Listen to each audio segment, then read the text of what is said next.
Attention, please, ladies and gentlemen. You're watching Yes.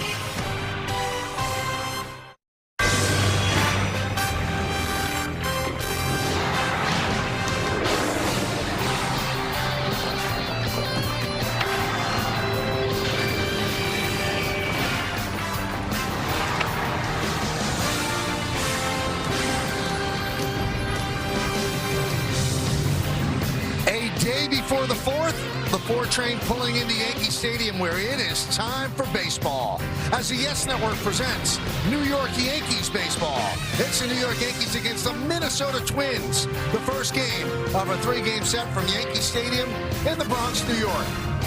Hi, everybody, and welcome to Yankees baseball. Along with Paul O'Neill, I'm Michael Kay. Happy 4th of July weekend. Hope you're safe and happy with your family and friends. Yankees had an off day yesterday to reset after losing 7 in a row. Now the roster has a little bit of a reset as well. Trent Grisham and Ryan McMahon both come off the 10-day IL. Carlos Rodon, this was a surprise, placed on the 15-day IL. Left elbow inflammation. Oswaldo Cabrera option to AAA Scranton Wilkes-Barre. Now, a big addition to the Yankees is the guy in center field, Trent Grisham. When he was playing, he was red hot. Everybody was in their right position defensively. Yankees are hoping he picks up where he left off. Well, he's getting hot offensively. There's no doubt about it. But Trent Grisham is the anchor in the outfield. I mean, he can go deep for you. He can get on base for you. He does a lot of great things. Everybody talked about Aaron Judge being out of the lineup. Trent Grisham, good to see him back. 18 games out, Yankees just 7-11, 3.9 runs per game, an average of 212, OPS 650, not good, and they committed 19 errors. They've given up a lot of unearned runs.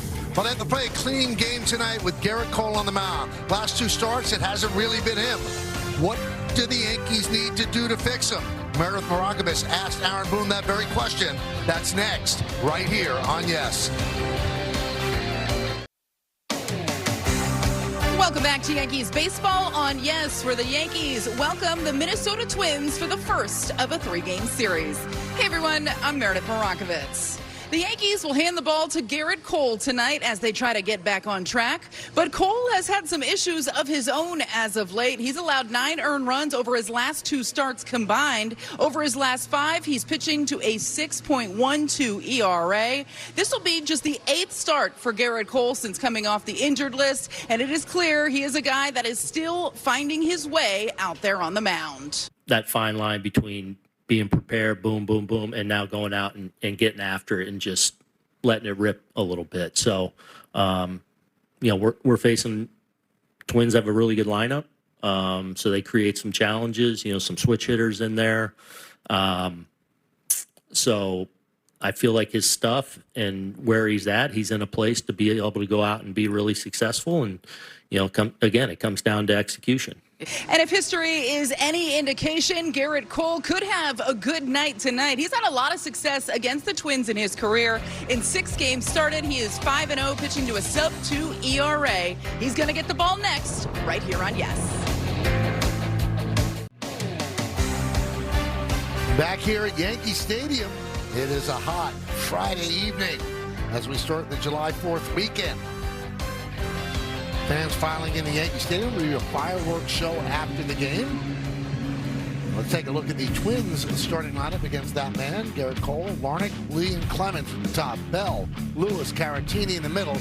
Kreidler, Gray, and Keishel at the bottom of the order. Larnach has really been hot last 13 games. Garrett Cole, this will be his 8th start. You see his numbers. Larnach is ready. Cole is ready, and let's do it here in the Bronx. First pitch is fouled away, and we're underway. Let's take a look at the Nissan Pitcher Scouting Report, Paul. Well, 5-7. Talking about his starts this year. First 5 really good. 2-1 with a 1.96 ERA. And then the last couple he's really struggled. If they can turn it back tonight. Moving up, talking about his fastball. His fastball velocity's been up 96.7 average compared to back in 2024 before the surgery was 95.9. So look at location there and good history. He's really, really owned the Twins, including a 5-0 career record. 1-2 on Larnach. Twins are 42-46. Quick scouting report on them. They can score. They don't have great pitching, but they can score. They're 6th in the big leagues in runs per game, 4.88. Larnach has a .381 on base percentage, 8th best in the American League. And the 1-2. Grounded foul. Give you a look at the Yankee defense, brought to you by your local Tri-State Genesis retailers, and we keep a close eye on Jose Caballero, our CarShield defensive player profile. 5 defensive runs saved this season, and that's 5th among Major League shortstops. He has not been playing a lot of shortstop of late. I think, truth be known, if you're Aaron Boone, you want him at shortstop, but he had to fill in the void for all the injuries, getting Grisham back, McMahon back. Now you're able to get guys in the positions you want them to play. That's a good thing. Strike 3. Larnach punched out. Well, again, it has not been the velocity on the fastball. This is 97 right there. Kind of digging the chest protector, Mike. I was just thinking the same thing. Really good looking 4th of July theme chest protector. Here's Brooks Lee. There's a strike. DJ Rayburn is the home plate umpire. James Hoy at first. Sean Barber at second. John Lipka is over at third.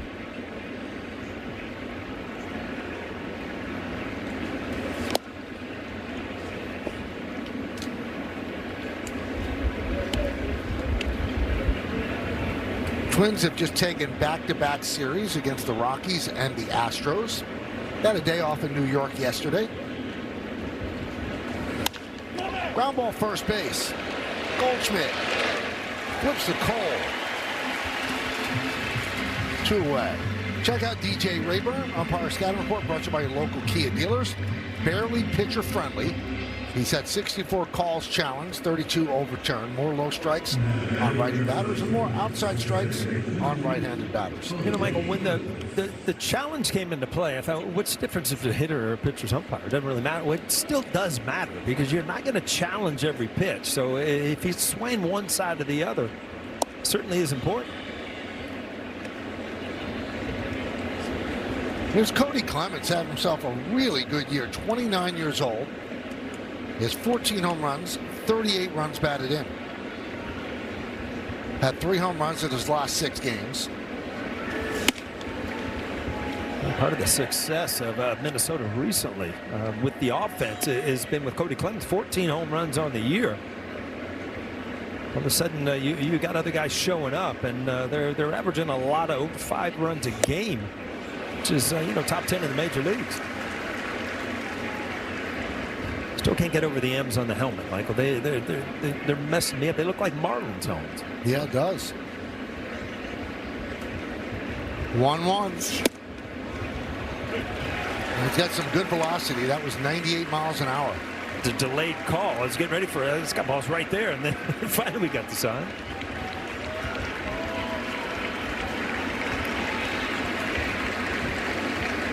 And the 1-2. Cody's seen stuff like this. I'm sure Dad pitched to him. Well, I know he can hit a split finger, I'm sure, because Rocket features a lot of them late in his career. He could try to hit a split finger.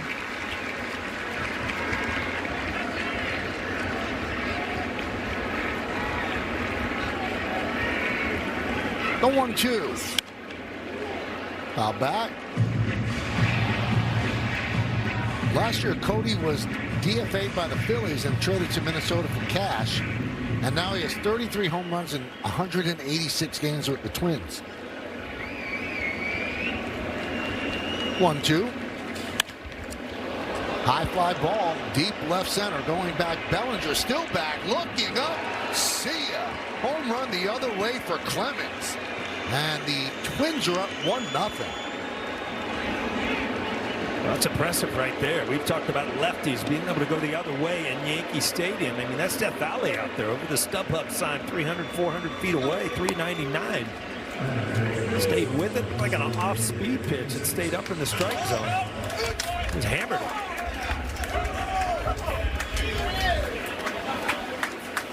Well, he crushed that. Here's Josh Bell. And a strike.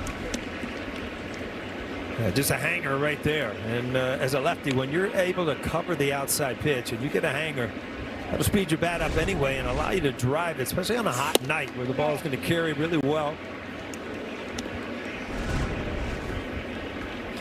A knuckle curve. It just had spin, but it had no bite towards the end. The thing it bit right there was the barrel of the bat, Michael. Fouled away. Ramon Borrego, the third base coach, had to dance out of the way of that.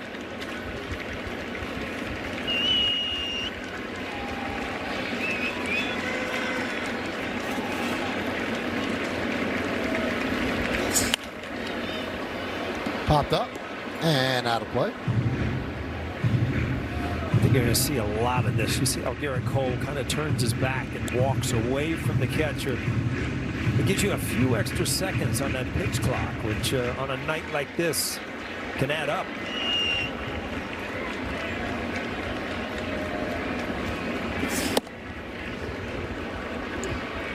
.98 outside, 2-2.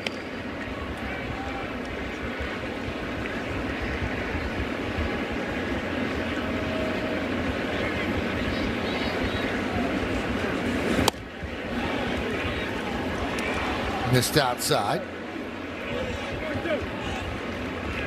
Well, the Yankees have allowed a first inning run in 7 straight games. Well, they allowed the first run of the game in 7 straight games. Yeah, when you go through tough times, it's just like every time you look at the scoreboard, you're losing. That one's drilled down the right field line. Well, Paul, the last time they had a lead in the game was the 4th inning on Thursday at Fenway Park.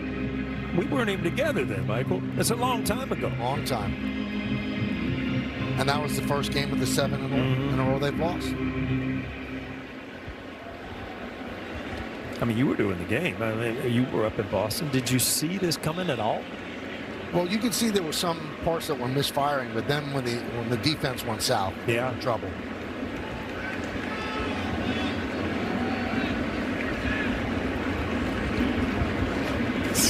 Swing and a miss. Big cut by Josh Bell. He goes down on strikes. 2 strikeouts for Cole, but a home run by Clemens. The Yankees are coming to bat.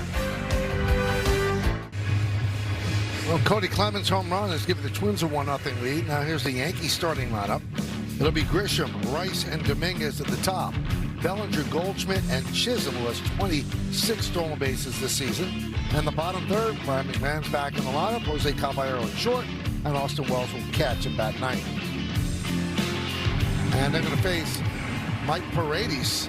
You see his numbers, still looking for his first big league victory. Let's check out the Nissan Pitcher Scouting Report. Well, he's been on the fast track. He wasn't even in Major League camp with the Twins this year, but with all the injuries, now part of the rotation, only his 5th start, and he's all into contact. He only has a 12% strikeout rate, so you'd see a lot of balls in play tonight. Hit to beat them does not walk a lot of guys, only about 8%. And Gasoline Alley, like we're talking about the bullpen, their bullpen is last in the major leagues with a 5.37 ERA. So you get to Paredes, get to the bullpen. Should be a great night. So here's Trent Grisham. He is back after missing 18 games. And Paul, I did miss one lead they had. That lead on Sunday in extra innings. Oh, yeah. Yep. So within 9 innings. Regulation.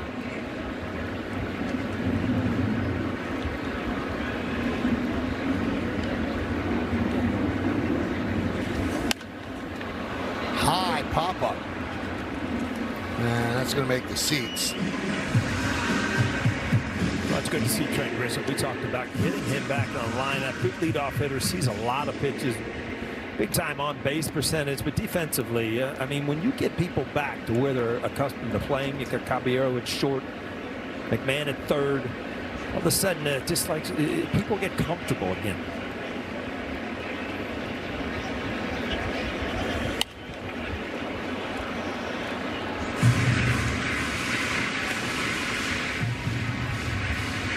Well, Grisham, in the last 20 games before he got hurt, he's hitting .370 with a .994 OPS.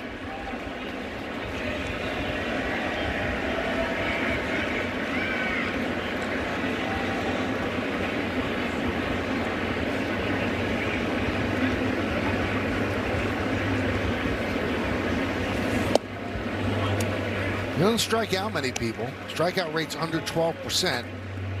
He keeps the ball in the zone.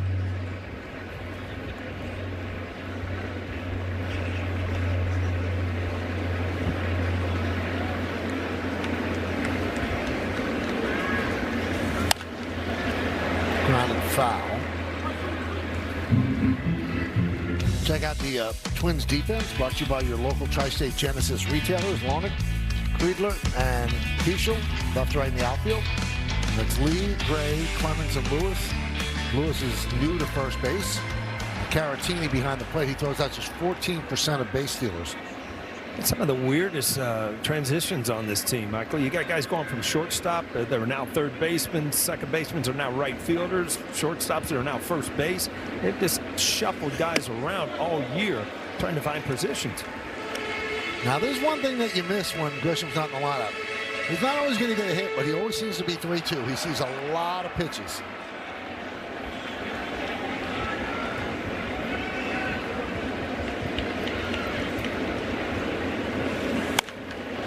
High fly ball, right field and deep.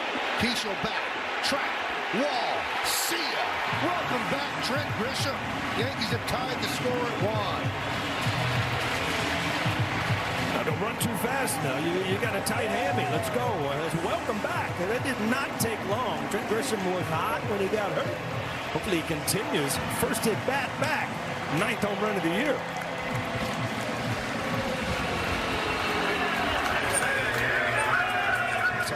Changeups in that count, Michael. And sooner or later, you kind of time things out. He was out in front, but he stayed through it.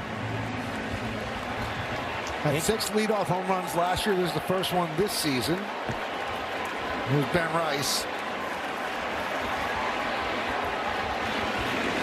So Grisham does pick up where he left off. Pitch is high.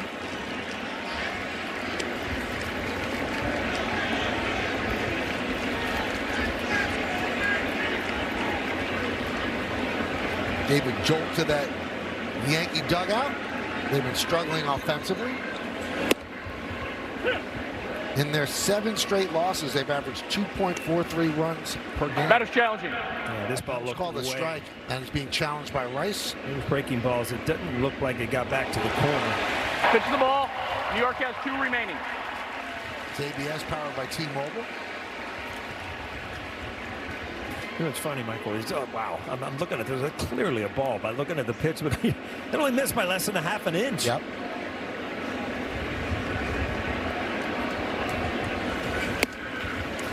That missed by Moore, 3-0.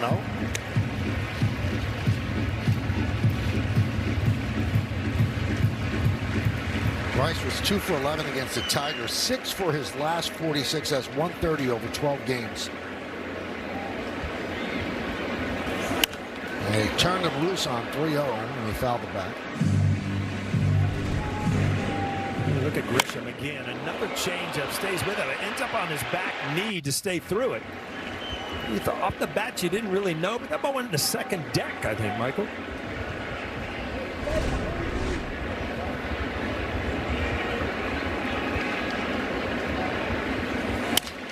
Broken bat, liner to right field. Keishel's there, puts it away.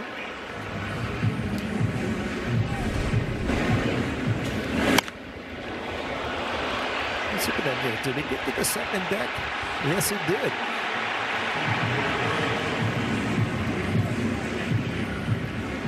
We got to start seeing some more of my favorite shots here, Michael. The side one. That means the Yankees scored a run. Yeah, there haven't been many of those shots lately. Here's Jason Dominguez. That camera's getting rusty over on that angle.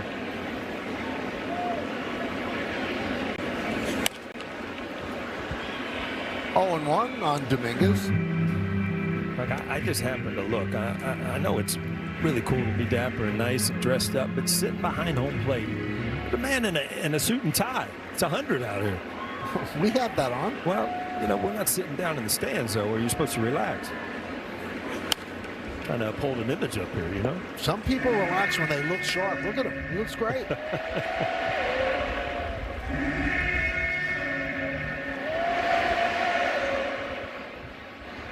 Ah, look at this. He's just pre-dressed for tomorrow with the red, white, and blue. Yep.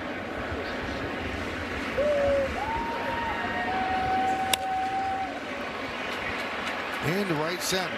Keishel on the run, makes the play.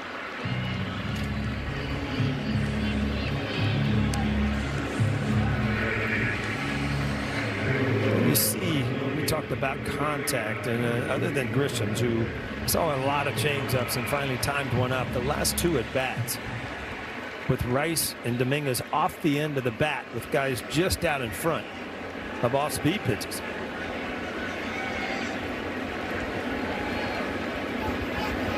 So here's Bellinger.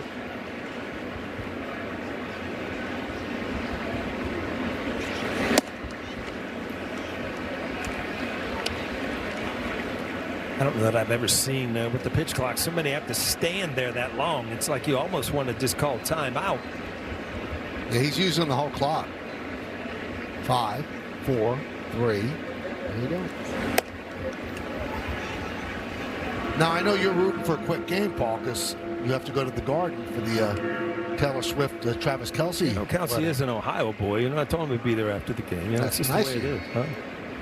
Tell me how it goes tomorrow. I'm sure I'll get a helicopter straight there on their tab, right?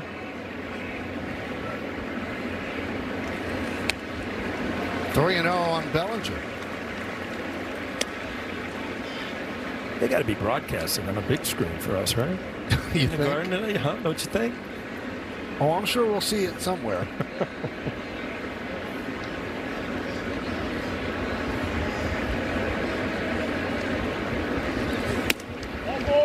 And he walks on 4 pitches. Pitch is challenging. Oh, going to be challenged. This one by Caratini. Oh, and he's right. Pitch to strike. Tough start for DJ Rayburn. Well, seldom do you see a 3-0 pitch that's a strike called a ball, because it's almost like the plate gets bigger 3-0 in an umpire's eye.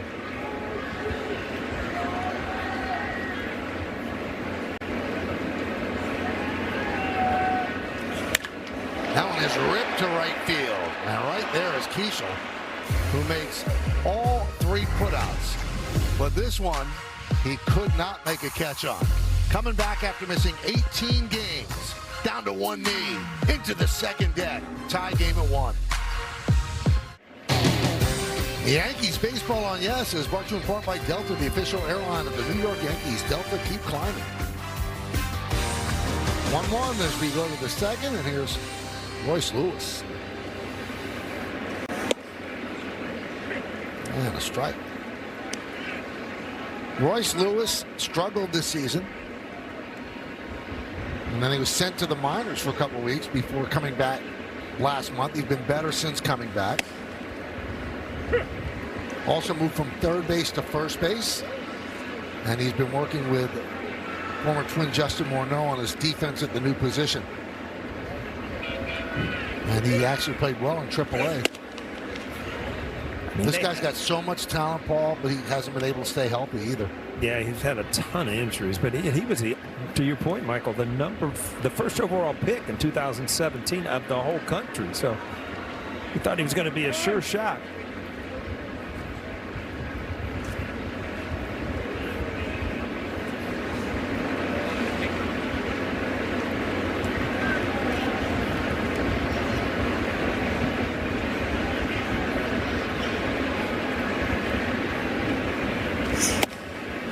Just 27 years old, 5th big league season.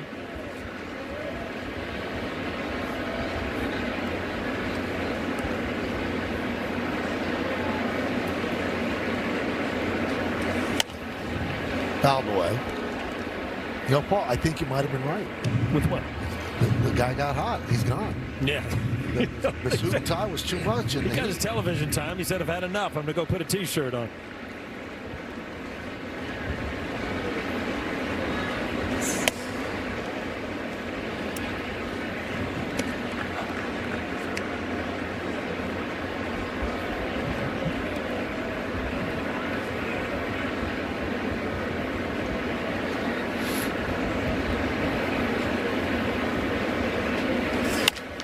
That one is crushed into left center field. That is a long way. And it goes up against the wall. Playing it out there is Grisham. And Royce Lewis gets himself a leadoff double. Another hanger, and it looked like, when you hang it, it just speeds their bat up, all kind of coming back into him. These hammers at the left center field. You could tell that the route, Cody Bellinger knew this ball's going to beat me to the wall. He just wait to play it off of it. Grisham comes over, keeps him at second base.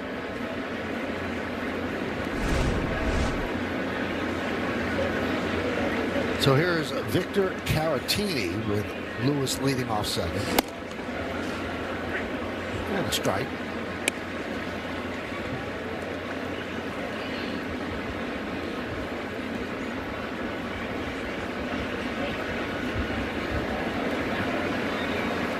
Pretty good run offensively in recent weeks after shifting his hands in a stance. He said, hitting's really hard. We move my hands a little bit forward.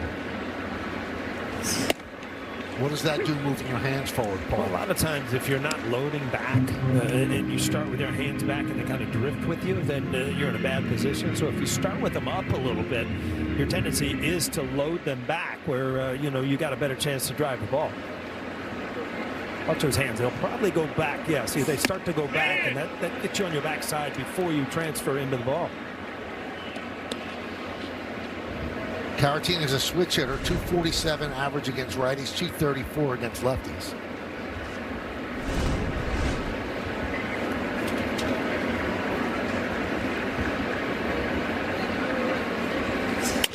He's been the starter since Ryan Jeffers has been out since May 18th with a fractured left hamate bone. You see those hands go back just enough. I mean, ideally, I would assume that they want them even back farther. It's such a hard thing to change when you're so used to doing it one way. High pop-up, shallow right field, backing up. Jazz coming in, Dominguez, and he gets out of the way after that crash the other day. And Dominguez records the first out. You mentioned Jeffers. I don't know that I've heard another name in Yankee fans coming out of their mouth all year, because he is a right-handed catcher and he can hit. So he seemed like a perfect fit for the New York Yankees. Jeffers started his rehab tonight.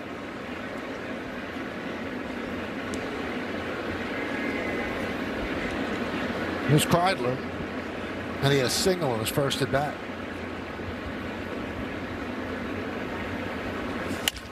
Ground ball, shortstop, Caballero fields. As Lewis moves to third now with 2 outs.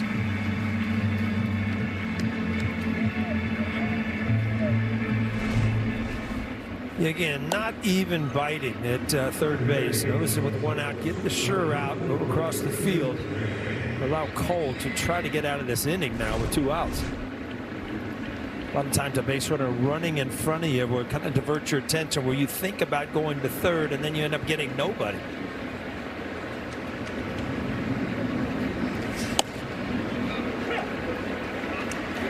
Tonight's injury report brought to you by Montefiore Einstein, the official hospital of New York Yankees. So, missing his 41st straight game, Jefferson, fractured left hamate bone.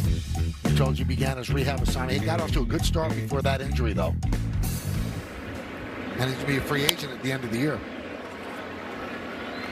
They got away with one there, Michael. There's a changeup, good sequence, but you can't hang changeup. When you miss with a changeup to a lefty, it's got to be down and away outside the strike zone or in the dirt.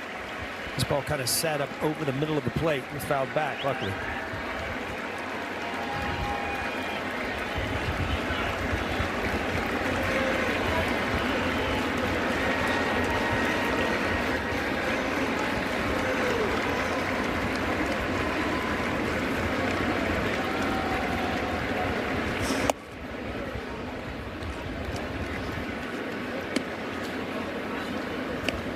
One and 2 on Gray. He is splitting time at shortstop with Kreidler, but he's struggling defensively. -8 defensive run save. That's second worst to Trey Turner's -9.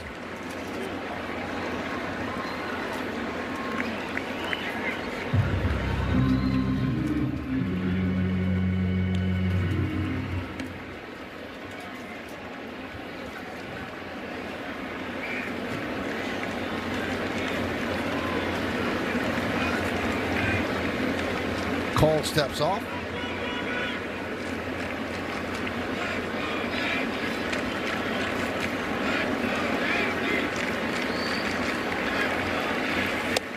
Swing and a miss on the slider. Gray goes down. The leadoff double by Lewis is wasted. We go to the bottom of the second. Yankees baseball on Yes is brought to you in part by FanDuel. Call your shot on FanDuel every day with Daily Dinger. Make a free pick for a chance at a profit boost the next day.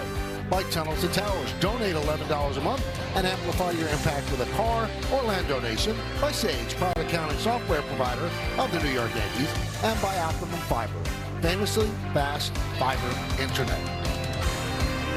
That was a young Michael K. With the fire hydrant. Yes. Yes. Absolutely. Nice.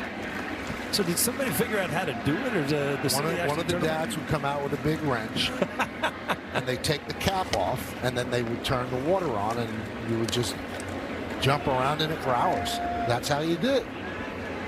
Now, as you're leaving the stadium and you drive by that, you get a free car wash. I go through it every the last couple of days, 2 or 3 times.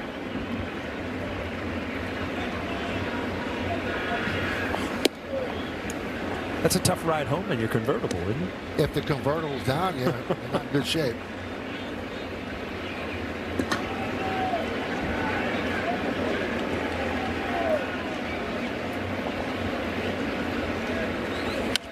See, the signs of summer, where I grew up in the Bronx, so I lived in a 20-story building. Mm-hmm. And so you'd be playing in the fire hydrant. And then Mr. Softy would come by. So all the kids would run to the terraces and they'd yell up, "Ma, Dad," and they would throw you coins. Oh, now this is now you're taking me back when we used to have the the ice cream and the snow cone ringing a bell. Yeah. And they give you a warning, so you had time to run in. Mom and Dad weren't throwing. I had to go in there and try to find it myself. Oh, my mother and father would like wrap it in aluminum foil and throw it down a couple quarters.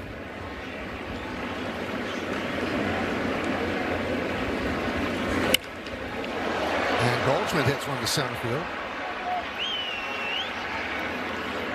One away. Oh, there's your 4th of July dinner, Michael. There's Mr. Softy. And see, you didn't grow up in New York, but that song became Pavlovian. You heard that song and you just had to have a... oh, man. Heaven. Here's Jazz Chisholm.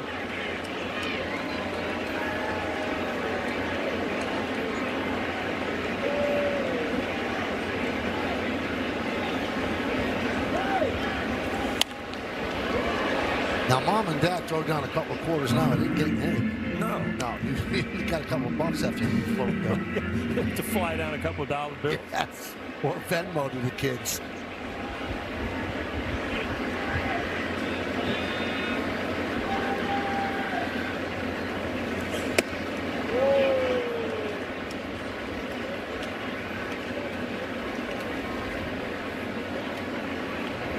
One and one on Chisholm.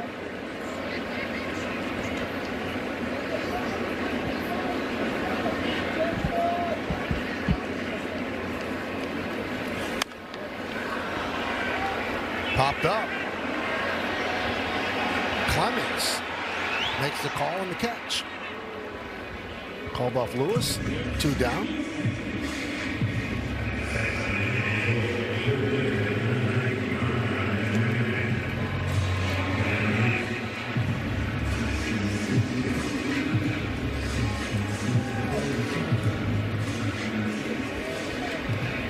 Ryan McMahon coming up, and Meredith Marakovitz caught up with him earlier. Michael, I spoke to him for the lineup show, and he said he's just excited to be back with the boys again. It's been a weird 10 days for him. First the throat infection, and then he was one of the guys that was hit with the food poisoning, stomach bug situation. He said he's well enough to be out there today. He had been working out at the stadium. Some guys are still going through it a little bit, but guys are good enough to go. He said the game doesn't care. It's not going to slow down. You still have to go out there and play it.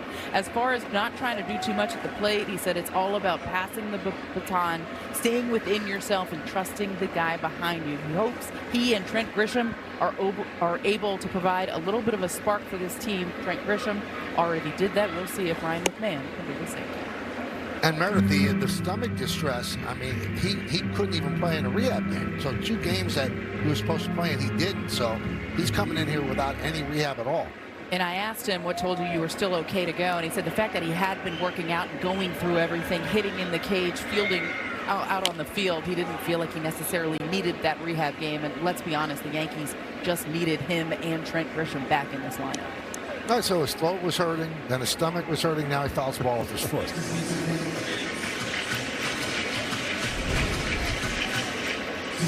It's all about changing speeds, and then you see those hands come in. He was beat inside, and you have such a tendency to just beat it down on your foot.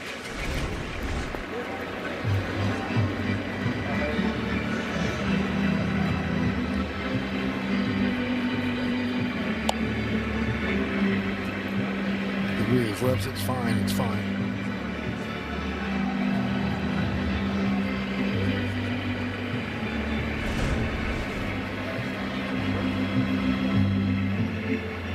No, it's the knee, not even his foot, inside of his right knee.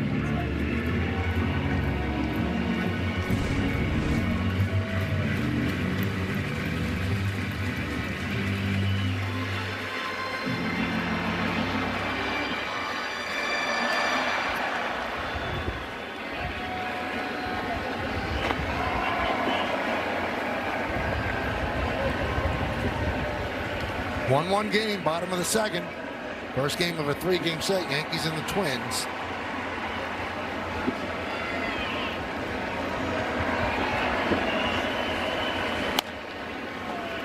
Now, 7-game losing streak, you got to pick up a win. And no disrespect to the Twins, have had a better season than people thought they were going to have. But since 2002, including the playoffs, Yankees are 127-46 against Minnesota. Yeah, they have totally owned Minnesota, where you get in certain teams' head, and the important thing is to keep them there. The last thing you want to do is give them a little advantage, is feeling they can beat you now. And that is cooking up something special with Hexclad. Join the hybrid revolution at hexclad.com. That's the best record by any team against any opponent. It's a .734 winning percentage, and over 162-game season, that would be 119 wins. The ground ball to Gray, and the Yankees go down in order. 1, 2, 3. Get your car washed and get cooled off too. It's time for How about that? And this is a little pat on the back to the people we work with.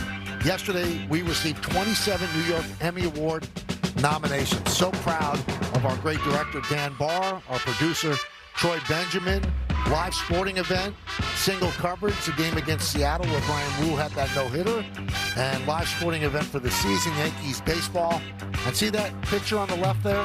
Yeah. Those are all the people that make it possible. These nominations would not happen without the people behind the scenes. So thank you to all of them. Pretty proud to be working in a place where people's occupation is also fueled by devotion and love. Well, you should be proud. You didn't read your name, but congratulations, Michael Clay, play-by-play.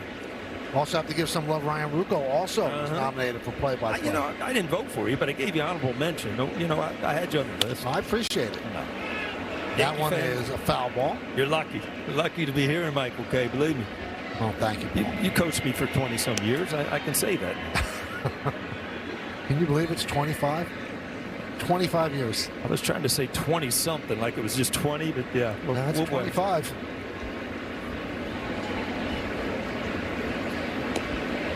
So you went right from playing up here. You never had that summer off. No, I didn't have any practice either, so I'm still practicing. Well, congratulations to all that were nominated. Also, can I let you know a little secret about them? Yeah. That one is a broken bat looper caught by Chisholm. When people say it's good just to be nominated, no, it's not. You want to win. That's right. Yeah, if you lose, it's lousy. You know, it's not good just to get to the World Series. You got to win the World Got Series. to win it, right?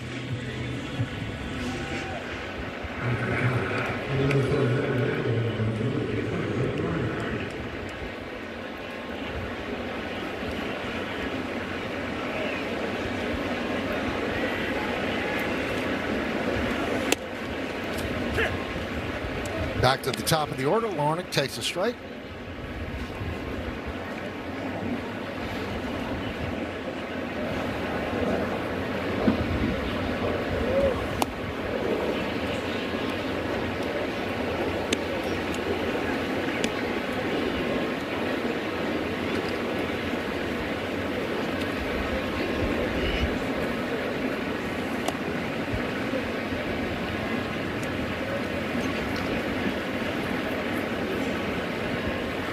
Now tomorrow, Carlos Rodon was supposed to start. Well, he's on the IL, and Meredith, I think that kind of took all of us by surprise when we got to the ballpark today. Michael, nobody really saw that coming. No one knew there was an issue with Carlos Rodon. He said that it was more the recovery in between starts. Something just didn't feel right. He was able to go out there and pitch, and he didn't know if it necessarily affected him on the mound, but he was concerned. And when he went to throw in the outfield leading up to this start, he just did not feel right, and that kind of prompted him and the Yankees to say, let's get this checked out. Now, he had an MRI on his arm, and he said anytime you're a pitcher and you get your arm checked out, you're nervous, you're worried about it. But luckily, it just showed inflammation, no issues with the UCL. The UCL remains intact, so he's going to be shut down for a couple days. He had a PRP injection. They're going to let that try to expedite the healing, and then he'll begin throwing again. When Rodon spoke at his locker in the clubhouse, it did not seem like it was going to be a long IL stint, but Michael, really just depends how he heals and if they can get that inflammation out of the elbow. Larnach with a fly ball to center. Grisham's there. And what's odd about it, Meredith, if you look at the numbers, they're good. 3.30 ERA, 4-2. And he hasn't looked bad on the mound at all. His stuff has actually looked good, but as you said, it's a recovery time that sometimes sends up a warning flare to pitchers. You do remember he had a phenomenal year with bone chips. He couldn't even straighten his arm out. So, you know, he's used to throwing with pain and then trying to get around things. But after the surgery, you know, he felt so much better. It's sad to hear that he's having anything going on. But, you know, if it's only a week and you get back to where you were. And guys, the Yankees didn't officially announce a starter for tomorrow, but Aaron Boone did note that Brendan Beck is on the taxi squad tonight. He's expected to be activated tomorrow. And we saw him earlier in the year in a spot start. Now, whether he starts tomorrow or not is dependent on how much of the bullpen they use today. So there's the info on Brendan. Did he go? Yes, he did. 1-2. So if they don't use the bullpen a lot, then they could open with a certain pitcher, and then Beck could be the bulk guy. But if they have to use a bullpen, then Beck could be the starter.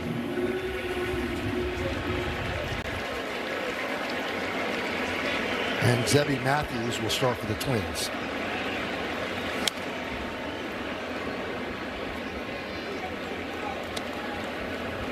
Last time we saw Cole was against the Red Sox. He gave a big hit to Wilson Contreras, and then after that, it seemed like he got angry and just started to air it out. It was very effective.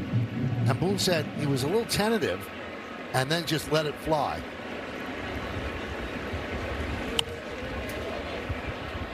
Lee continuing to battle Cole. And you're seeing a long count here, and you know the fastballs have been on target. He's missed more with his breaking ball and his changeup tonight, where he's kept them over the middle of the plate, trying to bury that slider in on left. He's kind of leaving it out over the plate and left the one changeup up in the strike zone. It's hit out of the ballpark. Swing and a tip into the glove of Wells. And a 1-2-3 inning for Cole. He's retired 6 in a row. We go to the bottom of the third.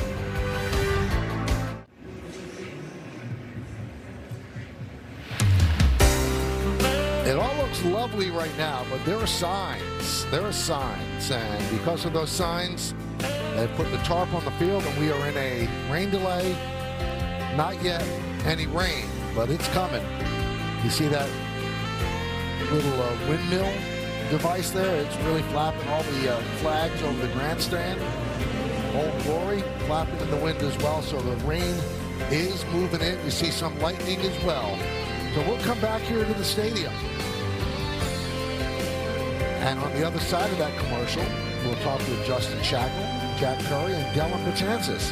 They'll talk to you during the rain delay from our studio. Paul and I and Meredith will wait right here. When it's over, we'll have more baseball. Stay right here on Yes. Back here on Yes with our rain delay coverage. Tarp on the field, the rain on the tarp. And nobody in the bleachers as we are delayed in the bottom of the third. Tie game at 1 between the Yankees and the Twins. Back here in our Yes Network studios, Justin, Dylan, and Jack with you as the Yankees try and snap a 7-game skid tonight. Taking a look at the AL East standings. Starting on May 22nd, the Yankees were 5.5 back.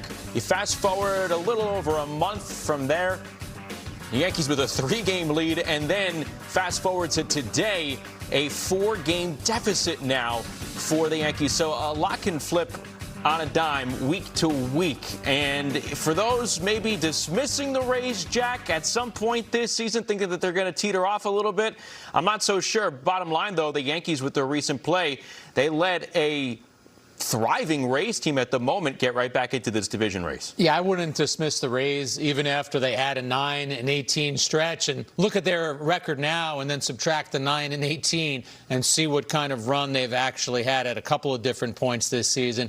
But Justin, that graphic just shows you how long the baseball season is, but also how much damage you can either do to another team or to yourself in a short period of time, because the Yankees had really put themselves in an enviable position.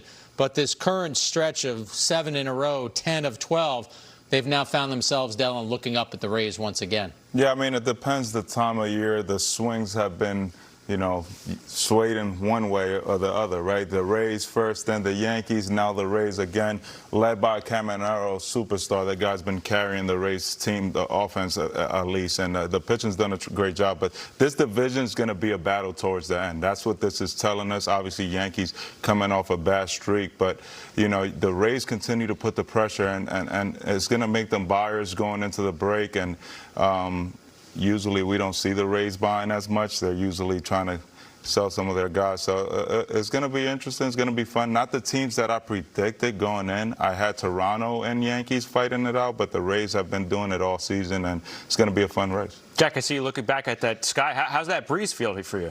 We're not the Weather Channel, but Dylan, you see this? I mean, look at that sky. Look at the flags are fluttering, and it's wonderful to see Old Glory in all of its majesty. It's not so wonderful when those ominous clouds are hovering behind, but we'll weather our way through it. I'll say this. It's a beautiful sky. The sky's not falling, though, midpoint of the season. And, Dylan, to your point, talking about where the Rays have come, where they might go, Yankees have dropped 7 in a row. The Rays entering tonight have won 8 straight. So when you are in the clubhouse as a player, your team is going through it, but you see your competitor, your main competitor, on this type of winning streak, like 2 passing ships. What's going through your mind in the clubhouse? Yeah, at times you don't want to pay too much to the standings, especially late June. You kind of want to pay more attention.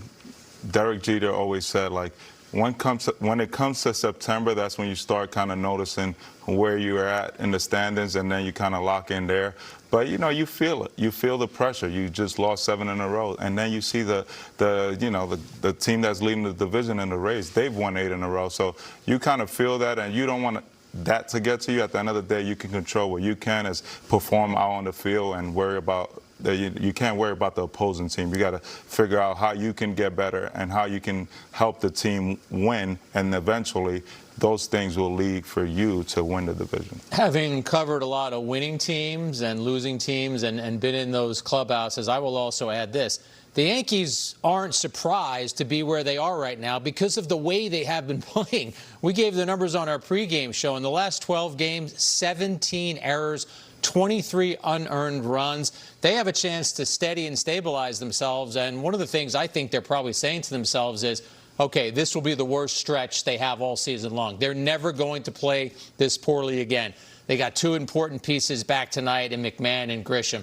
They are hoping Stanton comes back at some point. They believe Judge will come back at some point. But you can't have too many of these dry spells during a season. They just had theirs right now. And they went through this week that can kind of be summed up as, hey, when it rains, it pours, between the losing, the poor play, food poisoning, sidelining a bunch of players, and then some of the roster moves that were forced to be made as we see the grounds crew getting to work. That's always a positive sign. But the Yankees having to make a couple of roster moves, one that was unexpected. It was Carlos Rodon going to the injured list this afternoon, placed on the 15-day IL with elbow inflammation. Never a good sign for a pitcher. And when you hear, Dylan, PRP injections, how it could sideline him following that, maybe some downtime, what are you thinking when you hear all of the descriptions surrounding Carlos Rodon from Aaron Boone today? Yeah, you never want to hear that. PRP injection, when I played, you were going to be sidelined for a while. Now they do it more for a faster recovery. So whatever that takes to kind of calm down the inflammation, you've seen Boone speak about it in the pregame. But for me, Rodon, what you see there, he was having a hard time kind of recovering from that, in between starts. So when that gets a little bit, noticeable and you feel it as a pitcher, it affects your command. And that's what he's, this year his stuff seems like is there, but he's walked about 5 per 9, which is almost, I think, is a career high for him, if not, second worst year in that regard. His stuff is there, but the command is being effective, and you take notice of that and you don't feel good. You got to make sure that that arm comes down. But I kind of spoke about it a little bit. Like, I like if you feel something, take advantage of it now and get back strong when the team needs you towards the end of the season. You've seen it with the Dodgers last year with Blake Snell and Glasnow. Those guys didn't have the innings that some of these guys had, like 170, 200. So they were fresh going into the playoffs, and you were able to, maximize that ability. Obviously, Dodgers won the World Series. So Yankees with Max Fried missing a long time, and then unfortunately, Rodon goes. He should be back strong later towards the season, and that'll help the Yankees in the playoffs. We've learned a lot of things about Rodon since he signed with the Yankees. He's a fighter. He's a grinder. He has a high pain threshold. He pitched through a lot of pain last year. So to Dellen's point, I think it got to a point where Rodon had to go to the trainers, had to reveal what was going on. It is a positive that it was nothing involving his ligament. It is being described as inflammation. And Dellen is right. The Yankees are going to the postseason. Yes, they've lost 10 of their last 12 games. This has been an awful stretch of baseball for them. They want to go to the postseason as a team that wins its division. We'll see if they can make that happen. They also want to go to the postseason as healthy as possible. And that includes Fried. That includes Rodon. It includes absolutely the aforementioned players from previously, Judge and Stanton. So it's not as if you're just trying to tread water right now. They got to win some games. They have to win a lot of games. But some of these injuries may end up being a blessing in disguise. Yeah, Tarp's coming off, as you can see behind us, and factoring that pitching equation obviously will be Garrett Cole. We'll see if he comes out for a 4th inning. But one of the players that did make their return to the lineup tonight, that was Ryan McMahon. He's over at third base, and before the game, he caught up with our Meredith Morakovitz. Ryan, back in that lineup. How are you feeling? Feeling good. Excited to be back in there tonight with the boys, and ready to get back to work. It's been a wild week for you. Can you just explain what it's been like going through all this stuff mentally? There's been a lot for a lot of our guys lately, but I'm just glad to put it behind us and get ready to play some baseball tonight. You were one of the unfortunate ones that got hit by that stomach bug, food poisoning, whatever you'd like to call it. How are the guys in the clubhouse today? Is everybody back to healthy? Yeah, good enough. A lot of the guys are good enough. Some of the boys are still dealing with it, still fighting a little bit, and again, it's just things you have to deal with over a long season.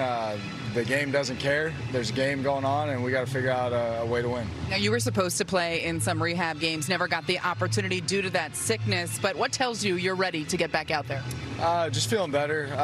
I'd been in here working out. I'd felt really good leading up to it, so now it's just kind of getting over that last little bit.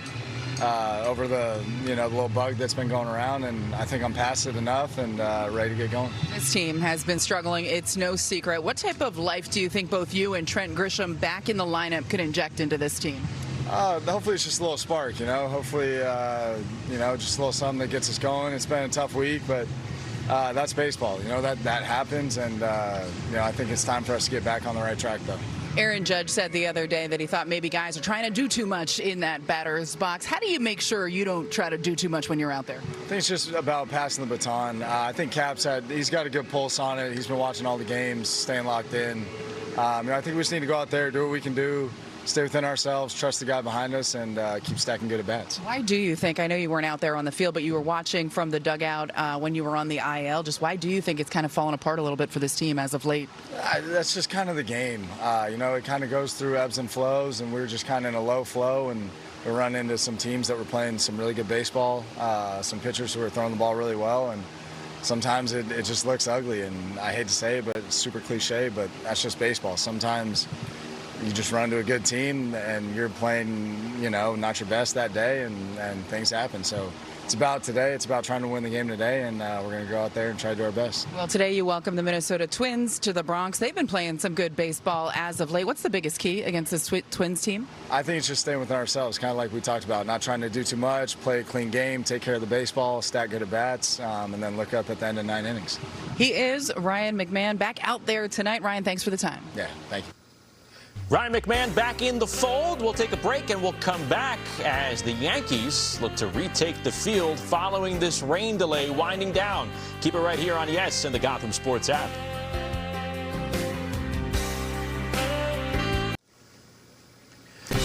Back here on Yes, and this is as an ideal picture as you can get as we are coming out of a rain delay. Gerrit Cole back in the Yankee bullpen and warming up, and that means we're probably closer to playing, guys, because the Yankees are going to bat here in the bottom of the third.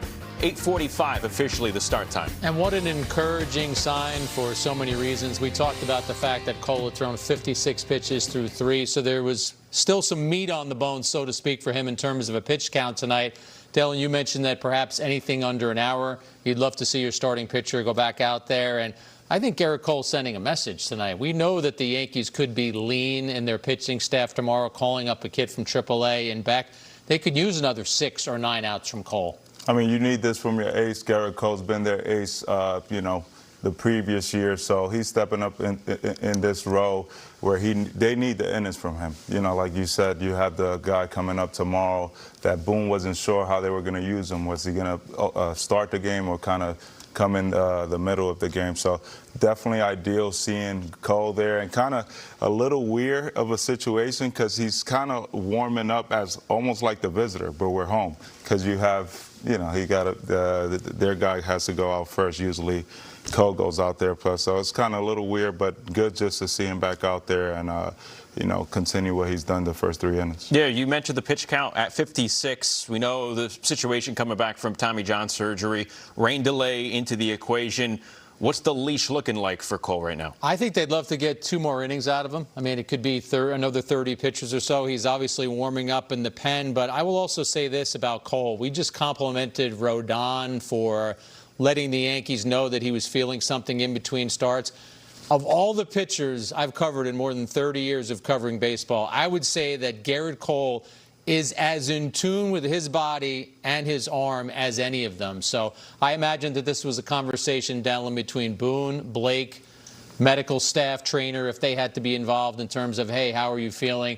But I have a feeling Cole was the one who led that discussion more than anyone else. There probably wasn't a discussion. Cole's like, I'm going back out. I don't care what you say. So he was going to go out there and get the ball. I mean, obviously you see him going out there, being electric. The slider's been effective. You don't want to end your night after 3 innings of that and just saying, okay, I'm done now. So I'm sure there was no conversation. He's going back out there, and he's going to be the horse that the Yankees always rely on. Again, Yanks and Twins are going to restart in about 5 minutes or so. So it's a pretty short rain delay. I mean, less than an hour or so. What's a player doing in the clubhouse when it is not a long, drawn-out rain delay here? You got to contemplate what can I eat, right? Like you don't want to feel too sluggish going back out there. Like me before this, I didn't know there was going to be a rain delay. I had 2 pizzas because of Mike Mevin, and I feel a little full now. But you got to keep that energy going. Let me see, how's the velo? That's why we've gone jackets off here, right? Yeah. The velocity probably not as good as I pitched in Rickwood a couple weeks ago. But after eating 2 pizzas, I used to feel good. That was like at times in the minor leagues. It was my pregame, which was not the best pregame meal. But I was very young at the time, and I felt like I pitched better when I had pizza. And over the years after that, it probably wasn't the best decision, but early on it was. Any toppings adding extra fuel? I had pepperoni and sausage before I got out here, but pepperoni was my go-to. Nice. Also, Dylan, I want to make you feel like the king of the hill again. Here, wherever your velocity drops to, you're still going to have the highest velocity of any of us that are in this studio right now. So if you threw 62, you're still going to have the highest velocity. All right, thanks, Jack, for making me feel good. I appreciate that. All right, bottom of the third coming up. We talked about Trent Grisham homering in his return. We also talked about some hard contact from the Yankees lineup despite not having much to show for it. What do you want to see the rest of the way here from this offense? offense. Yeah, I think they were starting to get to Paredes, and we'll see if the kid comes back out to pitch for the Twins, but there was definitely hard contact within there. The best at-bat was by Grisham, but we still saw some good swings from some Yankee hitters, and if Paredes does have to go through that lineup a second time, I think the Yankees will pounce. Yeah, for me, I mean, the delay's probably longer for him than it is Cole, so be interesting to see. But I like the Yankees' bats against him, so me being a fan, I hope he's back out there so the Yankees can cash in on some opportunities. When and if Paredes isn't on the mound, we should point out Twins bullpen this year, highest earned run average in Major League Baseball, more than 5. So whenever their bullpen appears in this series, Yankees have to believe they can do some damage. You know, we'll see if that hard contact can continue and they can put some runners on base. And again, the Yankees coming up, it'll be the 8, 9, and leadoff spot. So Trent Grisham will be batting here. Jose Caballero is going to lead it off. It's going to be his first plate appearance of the night. Austin Wells will follow there. But this lineup, like we talked about, struggling for results right now. We documented 4 hitters who are really reeling at the moment, and it's the 4 hitters you're probably counting on when Aaron Judge is in the lineup. It's Rice, it's Bellinger, it's Goldschmidt, and it's Chisholm. What do we need to see from those 4 hitters? We talked about this on the pregame, Justin, and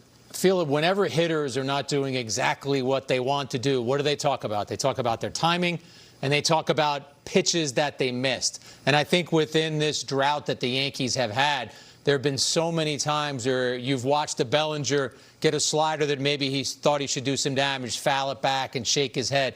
We've seen Ben Rice, who had dominated fastballs with Judge in the lineup, hitting almost 400, now hitting about 160 against 4-seamers and 2-seamers with no Judge in the lineup. I just think it's better at-bats, just crisper, smarter at-bats. All right, we'll see what those hitters and the rest of this Yankees lineup can do as we approach the bottom of the 3rd. Restart of the action. Garrett Cole will be back on the mound for the Yankees, but first they're going to go to the plate, and we are going to go back to the broadcast booth in the Bronx. Michael Kay, Paul O'Neill, all dried off. Meredith is reporting. Let's get back to the action as the Yankees and the Twins are tied at 1 in the 3rd. Guys? Well, thank you, gentlemen. Back here at the stadium, it is 1-1, as you said, bottom of the 3rd inning. We did not start in the bottom of the 3rd inning before they put the tarp on. So it'll be Caballero, Wells, and Grisham. That'll be 8, 9, and 1 in the Yankees order. And they are going to face, that is Paredes coming back out. So what would you say the delays are? Close to an hour, a little less than an hour? That's a lot of time for a pitcher to sit. It is, but, but they were only, this is his 3rd inning, so that, they didn't really extend themselves before the delay. So I think both teams, and you have cages underneath, that if you have a ballpark of when you're going to get back out, then you can probably stay loose a little bit easier. Derek Shelton, the manager of the Twins, formerly of the Pirates, having a pretty good year with this Twins team. But the problem has been pitching. You see what Paredes has done in his 2 innings. He gave up the leadoff home run to Trent Grisham. Makes a triumphant return to the active roster after missing 18 games with a hamstring injury, and he hits a home run into the 2nd deck to lead off the bottom of the 1st inning. Now it looks lovely in New York City as this rain, a lot of lightning overhead too. Let's hope that holds off. But back in the day, Paul, if there was lightning, Bill Rizzuto would get up and leave. And whoever he was working with stayed, did the game. That's my first cue. I'm about to leave. I don't know, but Phil would drive himself. I don't know if your driver's out there right now, so that's the key. That's a good point. I'd have to sit down there and wait anyway. All right, so we are about ready to roll. Hey, this place is jammed. Remember, after the game, there's a fireworks display here at the stadium, so people are going to hang in there, and they did through the rain, and they just got some cover behind the overhangs, and a lot of space to walk around here at the stadium anyway. So here we go, bottom of the 3rd inning. Caballero's ready. Paredes is ready. And let's do it again here at the stadium. First pitch is a strike. We're underway again. 0-1. I feel like I'm ready to do the pitcher scouting report. Let's do it, huh? You're right. Caballero also in a little bit of a slump. 6 for 40. That's 150. Rain delay was officially 53 minutes. 53 minutes. 1-1. We're thinking about the Twins. We talk about their bullpen. Worst in baseball, maybe. That's why the starter's back out there. Huh? Probably. They have the worst ERA in baseball, the Twins bullpen. So probably reluctant to go there. Now, what pitchers could do, because they have full mounds and batting cages underneath the stands, is they could recreate an inning. Go 15 pitches, sit down again. Now, that might take some pitches off the back end, but they're all ready and they're not stale. Now, Paredes has been waiting longer because the last pitch that was thrown was by Cole. Mm-hmm.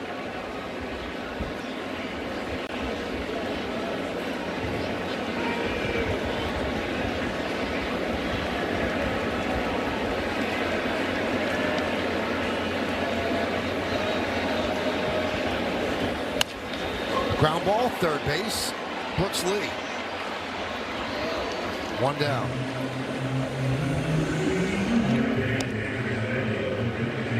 That's going to bring up Austin Wells. And Austin really looking to break out of what's going on with him.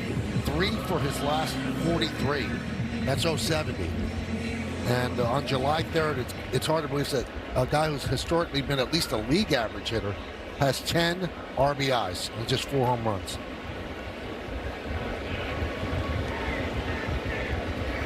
And it's no secret, Paul, this has to be tearing him up. It eats you up mentally. I mean, physically, you go through the challenges of, trying to come out of it. That mentally, you just grind every day just to get, punched in the face every single night with batted bats and not getting hits. Don't sleep well. Nothing goes well. That one's popped up. Gray makes the play. Center fielder let him do it. He was way out there. And that's 2 down. That's going to bring up Trent Grisham in the first inning. Hit a home run. Take a look at the optimum fiber famously fast replay. Yeah, back needed, but that was a third changeup. We talked about it in the count, so he had seen it before. Finally, time going up. Welcome back.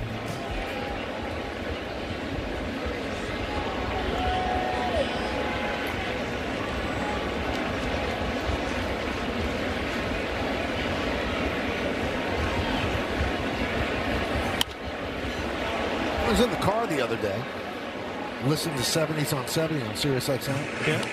And they had Welcome Back by John Sebastian. It gets you in the feels, man. It brings you back to the time and place. Welcome back. Your dreams were your ticket out. Well, your dreams kept you right in the Bronx, though, right up there in the booth. That's right. Oh, off the bat. And down the right field line for Grisham. What a return for him. He's 2 for 2. And hitting in some good luck, too. Well, you can't try to do this. You can't make this one up. But you hit it hard and just hope that as it doesn't, it hits the bag. I don't know if it's been caught or not, but I'm going to get it back by Grisham. Well, Lewis looked like he was right there. Would have been interesting to see if it didn't hit the bag, but it did, so it's a single. He's 2 for 2. There's Ben Rice.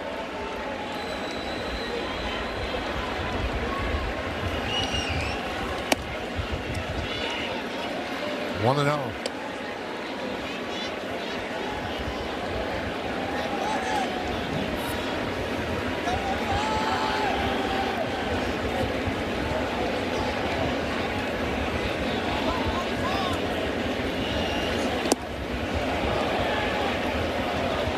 Check out the leaders brought to you by your local Tri-State Buick dealer. So Trent Grisham, since 2025, 43 home runs.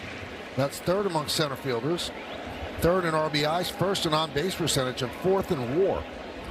Yeah, big year last year, and it's just numerous full counts, long counts. He sees a lot of pitches.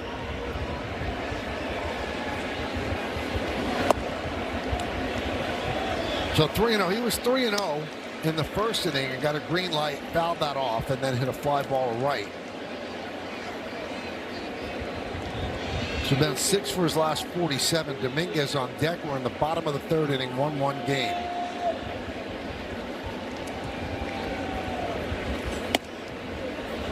And a strike.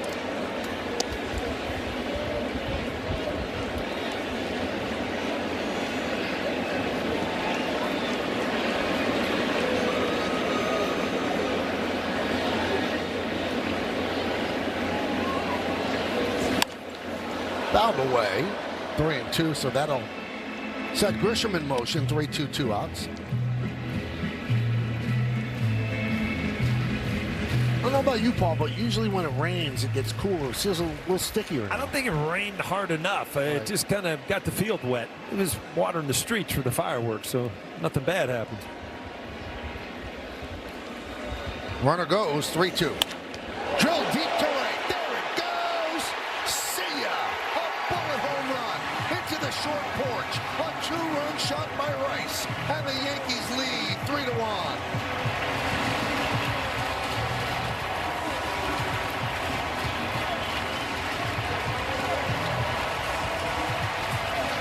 Ben Rice just missed one first time up off the end of the bat. You know, you take 3-0, you're usually going to get the same pitch 3-1. Another fastball up in the strike zone. He didn't miss his one.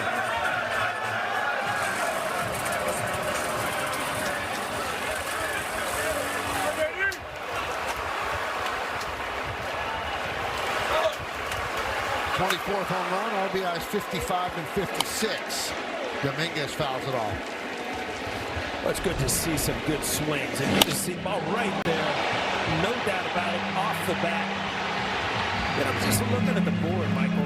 You know, Alvarez down in Houston having this unbelievable year. He's got 42 extra base hits, right?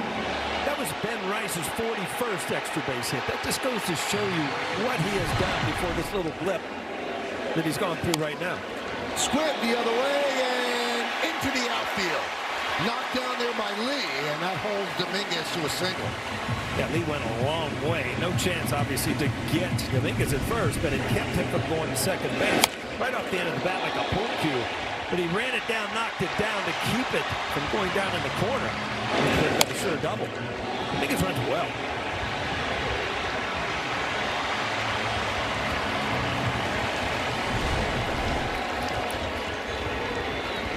Here's Bellinger. Lined out to right in the first inning.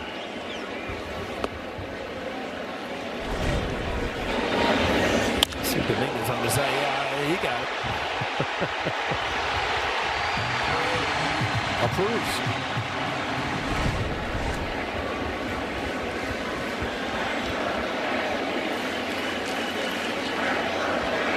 Runner goes. The throw to second. Not in time. Caratini throws out 14% of base runners, and that's the 5th worst in baseball. Yeah, you can't hide it. You're going to put running in the game against the Twins just because they haven't been able to throw out a lot of runners. And Cody Bellinger did the right thing. You could see as soon as he saw Dominguez off to the races, just flat out took the pitch, allows him to get to second.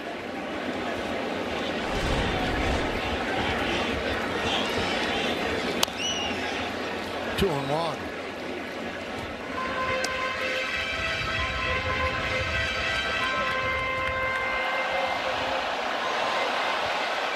Some lightning in the skies above Yankee Stadium. That's when you hear the crowd kind of ooh and ah. I was hoping it was a firework, right? Yeah, I think it was. Nature's fireworks? It was God's fireworks, yeah.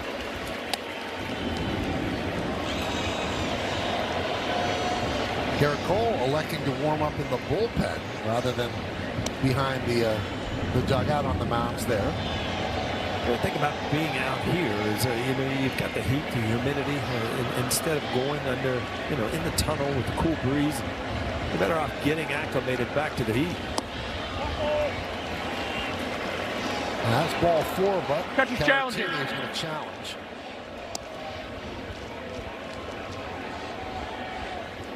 And he's wrong. Pitches the ball. Minnesota has 1 challenge remaining. So that's a walk to Bellinger. And that'll bring up Goldschmidt. Let's check out one of today's player props brought to you by Bet365, where winning is everything. And he's plus 350 hit 1 or more home runs. Pitching coach Pete Mackey goes out and tosses with Paredes. So Paredes got 2 quick outs. And then Grisham with a single off the first base bag. And then Ben Rice, a home run off a seat, a 2-run shot. Then Dominguez whips one the other way, gets a hit, and Bellinger walks.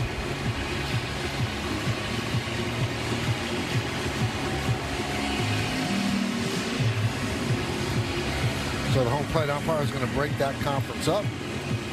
Big ballpark looks beautiful here on a Friday night.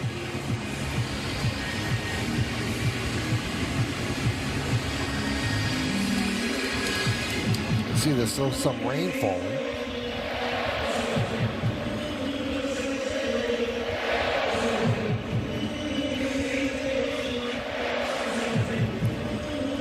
Michael, if you see Danny Cunningham start going on the field, I'll hit him low, you hit him high. All right. He's a delightful guy, but you just don't like to see him with his iPad. Folks, if you don't know, he's a grounds crew. He usually comes out with the bad news about the tarp coming back on. Now, with the right-handed hitting Goldschmidt up, Yankee third base shows Luis Rojas is almost taking a seat in the Twins dugout. That's how far back he is. Couple more steps, he's down those steps.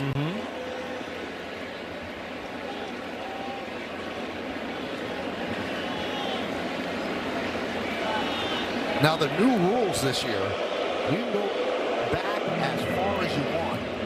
You can't go forward past the line that is drawn there. You can't go beyond the line that's toward the outfield because they think that's how you can steal pitches. And, you know, once the ball's in play, for instance, there's a base hit here, he'll go all the way down the line towards home plate to either stop Domingos or wave him on. All right, that was a strike 2 call, and Goldschmidt's going to challenge. And he gets it right. Pitch the ball.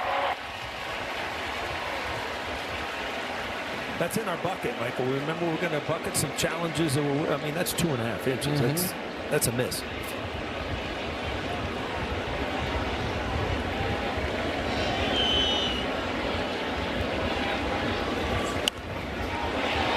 One and two.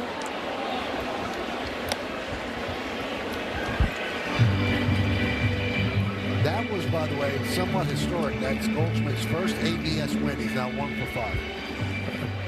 20%. Yep.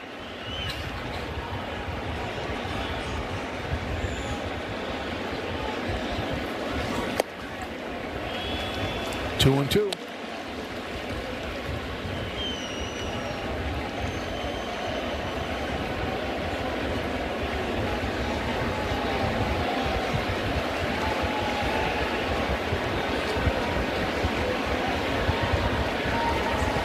Swing and a miss. Goldschmidt down on strikes.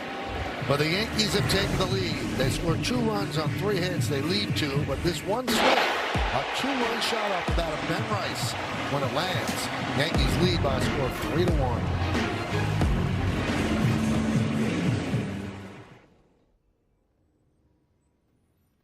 First. Grounded foul.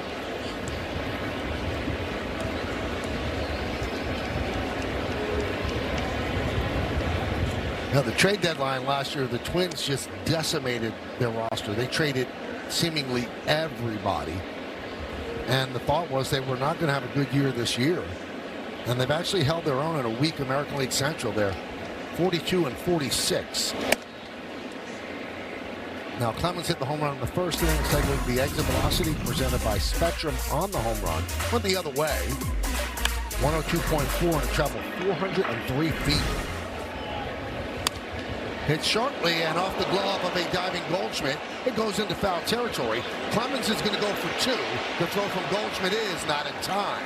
A double for Cody Clemens. That was like a great at bat by Clemens. Went the other way before for a home run. Well, down in the strike zone, just hooks it down the line. Goldschmidt not able, and the ball being right in front of him, he's able to pick it up. Know that he can get to second base. Clemens has become kind of a super utility guy, and as well as he swings the bat, it enables them to get him in the lineup a lot more at the positions he can play.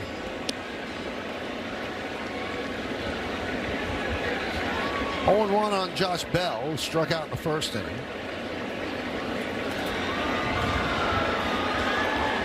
Pickoff almost hit Clemens.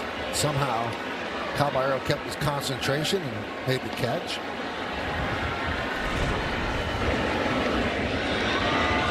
Well, you've seen this more than I think we've ever seen this since we've been calling games, Michael, is the pickoff attempts from the Yankees at second base. And they've been successful numerous times.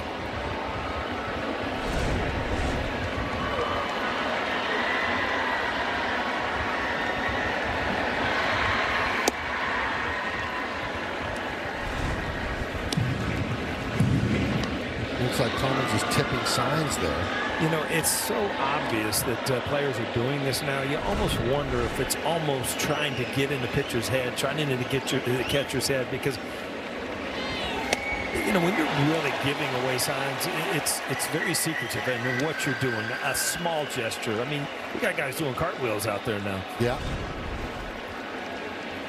A good sequence there. Overpowering fastball. Bell, no way to catch up to it.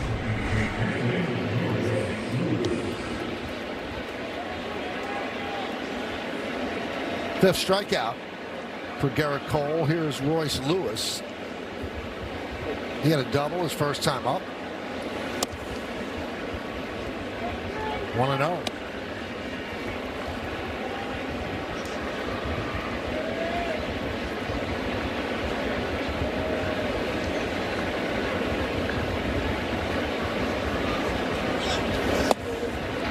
Clemens looked like he wanted to go, then stopped himself. He looked like he had a decent jump. And if you're going to steal third, you do steal it with 1 out. You don't steal it with no outs. You don't steal it with 2. 1 out, you take the chance because it really does give you an advantage in scoring. There's a strike. Just clip the outside corner, 2-1. Is that me, or does it seem like, you know, now that running and stealing bases is back in the game, that guys are taking off and stealing third much more than they used to? Even with left-handed hitters up where they got a clear view to third base, you see guys getting jumps and just taking off. Good knuckle curve there by Cole.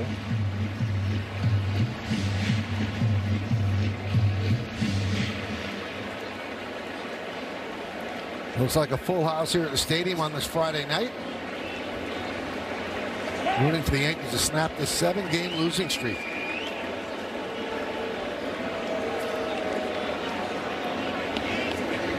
And while the Yankees have been losing 7 straight, the Rays have won 8 straight. And it's kind of flip-flopped the American League East, but the Yankees do go into St. Pete on Monday, start a 4-game series against the Rays. Strike 3. Lewis down looking. That is the 6th strikeout, and the 6th Yankee strikeout brought to you by your local Tri-State Audi dealers. Well, it's all been about not only his velocity, which we talked about earlier in the game. It's been up this year.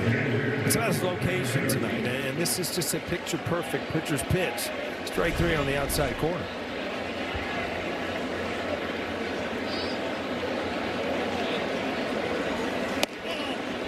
Now, it shows you've been watching, Paul, because the Yankees, by the way, have 19 steals at third base. That's tied with the Marlins for the most in the majors, and the Yankees have only been caught 3 times stealing third. Yeah, I mean, that's a good chance to take, because you figure, you know, you're going to score the majority of time from third base, not always from second. But, you know, when your odds are, your percentages are that high, you don't want to take it away from your players. Give them the opportunity to try to cheat and get out, get a good lead, and steal third base. Clemens led off the inning with a double. He's still there with 2 outs now. Caratini with a 2-0 count at the plate.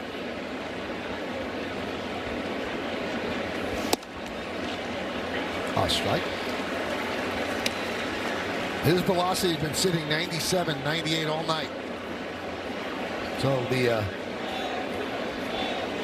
53-minute delay does not seem like it's adversely affected him.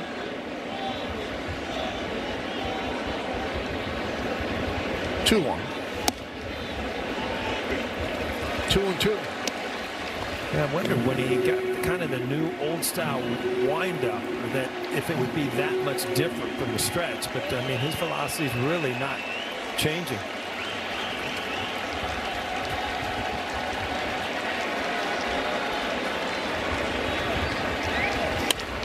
Punch through the left side for a base hit. Clemens rounding third. They're waving him home. Here's the throw from Bellinger. Here's the play. He's in there. Now moving to second on the throw is Caratini. And the Yankees now lead 3-2. Well, West Ponte got to him in a hurry. I thought Bellinger was going to have a legitimate chance to throw out. Clemens runs much better than I thought. Outfield's wet, so you got to kind of be careful to not sail one as an outfielder, but easily in there.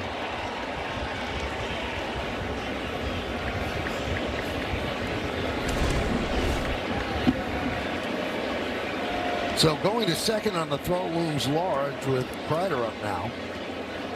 Now Caratini is in scoring position.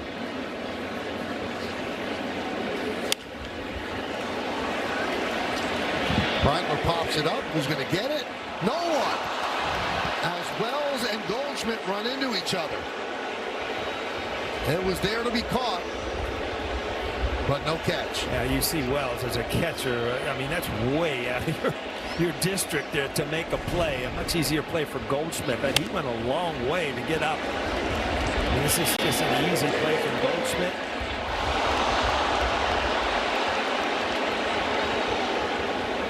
Oh, actually, was never in the glove.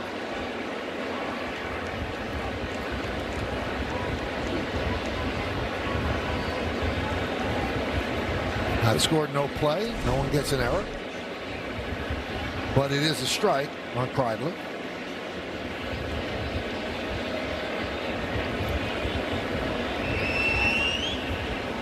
And putting more pitches on Cole's arm. Grounded. Foul. Grabbed there in foul territory by McMahon. See Garrett Cole. He's trying to direct traffic, and it didn't work as a traffic cop.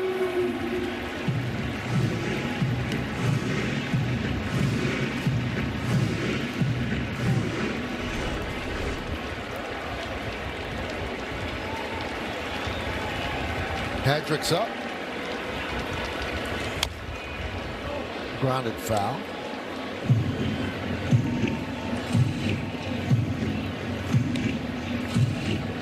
Last 5 games for Cole, 1-3, 6.12. Last 2 games, 0-2, 8.38.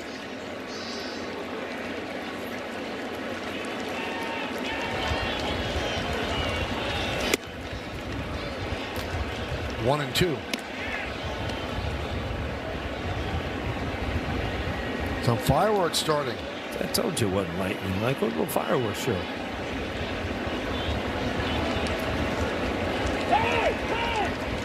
Time called as Cole was about to go into his wind. Those are the numbers that we talked about. First 5 though, 2-1, 2.57. Opponent's hitting 356 in the last 2.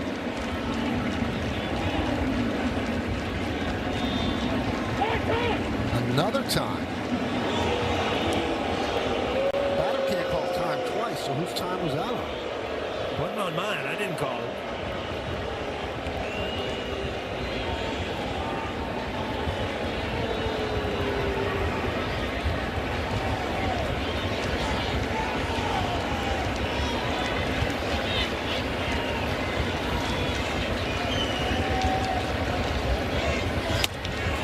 Strike 3. Kreidler down looking.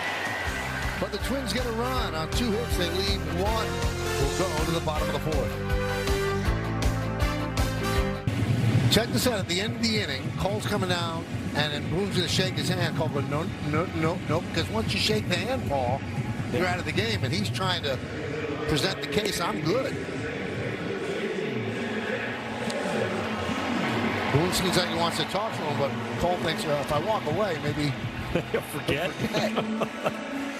Yeah, usually those decisions are made up before they go. You see Austin Wells, he didn't want to get in the middle of it either. We'll see if he comes out for the 5th inning.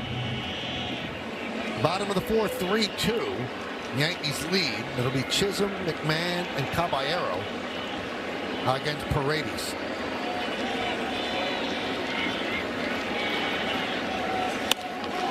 Deep to right field. Is it fair? It is foul. Just foul. I was watching Jazz at the plate the whole time. He never never left because as a hitter, a lefty, you hit the ball down the line, you have such a good view. You can see it if it hooks. And that stayed fair a long time just on the other side of the pole. Where you try to steer it as a hitter too. Just lean in there, stay in there. And then right at the end, it just kind of breaks your heart. Just a long strike. 1-1.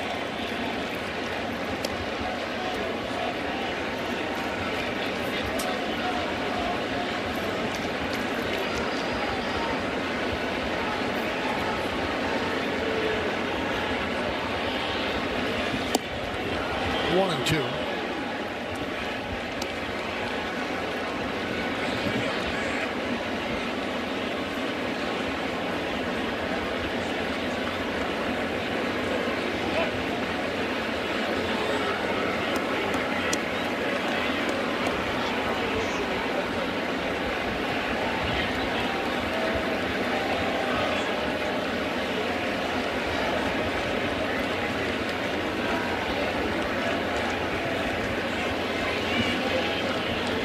The pitch. Upstairs. Jazz popped up the second. That was in the second. We're in the bottom of the fourth inning. 3-2 Yankees. First game of a 3-game set over the holiday weekend. Yankees and the Minnesota Twins. And Chisholm down on strikes. That'll bring up McMahon. Play FanDuel's daily dingle for free every day for a chance at a profit boost if your selected player hits a home run. Here are the featured home run odds for today's players. Dominguez plus 700. Ryan McMahon plus 550.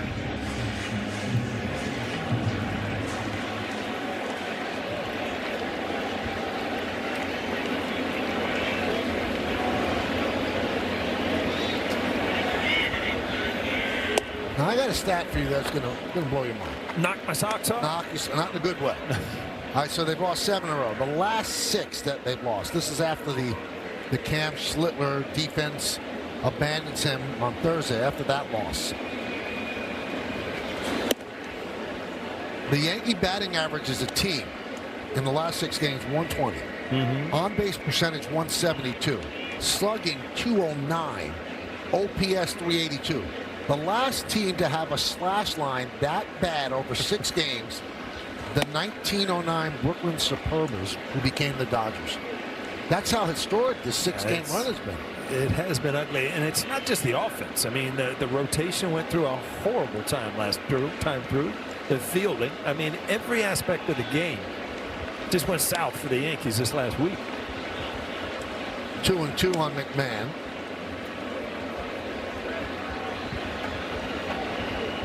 Well, the last 12 games, they are 2-10.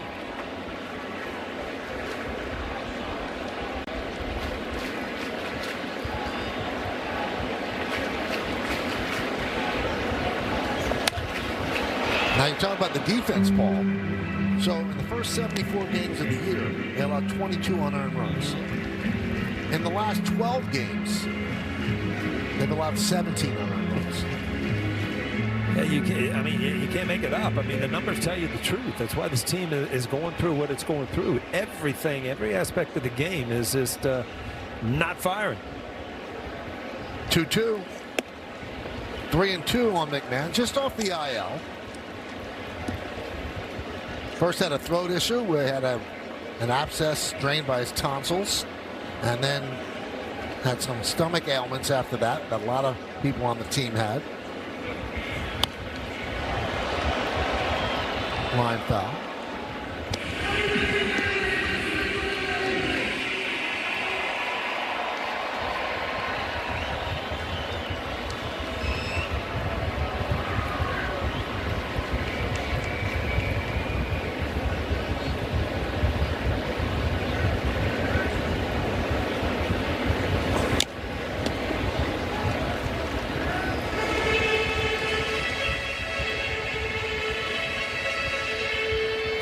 Well, we talked about Rodon before the game, back on the IL. But good news, it's inflammation and nothing more than that, hopefully. And in a week, we'll find out when he tries to reassess where he is.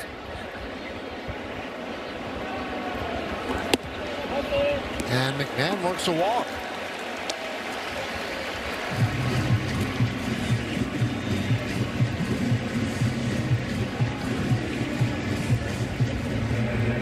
So here's Caballero.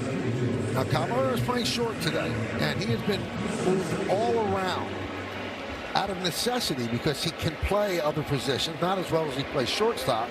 He's been in the outfield, he's been in left, he's been in center, made some mistakes in those spots. And today he's starting at short because Grisham kind of flushes everything out. He's your center fielder. Dominguez is playing right field as Judge is out, and Bellinger in left. So now you can actually put Caballero at short. And Boone was asked today, is that going to be what we're going to see? And he said, well, you'll see him a lot at short. He said, but I also want to move him around, and then we'll play Volpe at shortstop. So he's not committing to anything, which I guess is smart to do. Well, I think he's much more comfortable at shortstop, and I don't know that it's just a coincidence, but when you're moving around the field every day, you're worried about defense, and sometimes it can take away from your offense. And you know, he's been pretty good all year until the last couple of weeks, so that might have something to do with it too. So Clemens makes the catch to retire Caballero. Now the interesting thing, you don't play Volpe today because Volpe's 3 for his last 25, but against Minnesota in 18 games in his career, 375 hitter, 446 on base percentage. These are all the things that a manager and a staff have to compute. All right, what's more important? What he's done in the past or what he's doing recently, and how does he match up with this pitcher? Here's Austin Wells. Missed outside. Yankees lead 3-2 in the bottom of the 4th inning.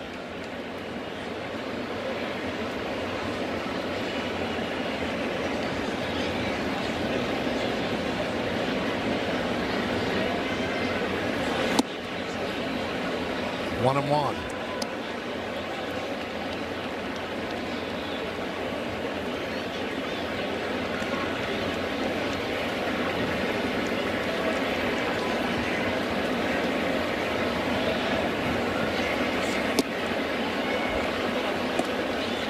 Now 1-2 on Wells, who popped to short in the 3rd.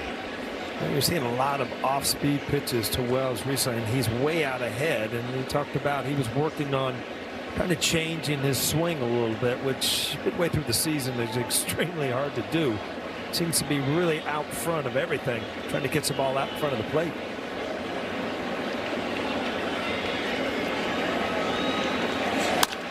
Soft ground ball, second base. Clemens to Lewis. And that'll do it here in the 4th. Yankees strand 1, and looks like Cole's coming out to pitch the 5th. Time for pitching decisions presented by Sage. If you look at what he's done tonight, I mean, he's had good command of his fastball. I think if you ask him, he's still in the feeling phase of his changeup and his breaking ball. This ball smoked to center field. That's why you want Craig Grisham back in center field. A good route and a nice play to start the inning.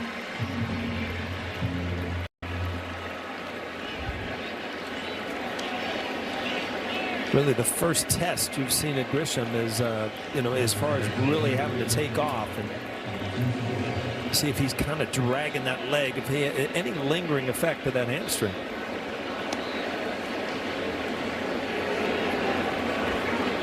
So here's Luke Keishel.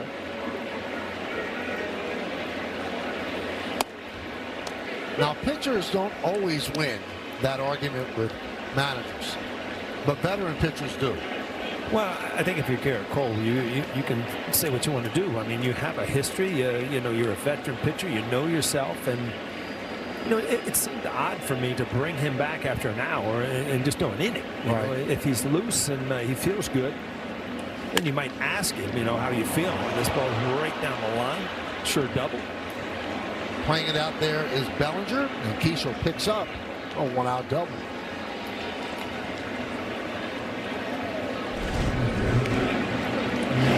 McMahon, I mean, grass is wet, ball skips down the line quickly. No chance.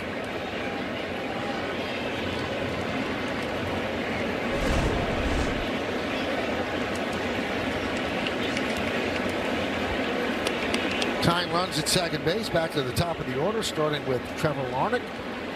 He's 0 for 2 tonight against Cole. Patrick still throwing in the bullpen.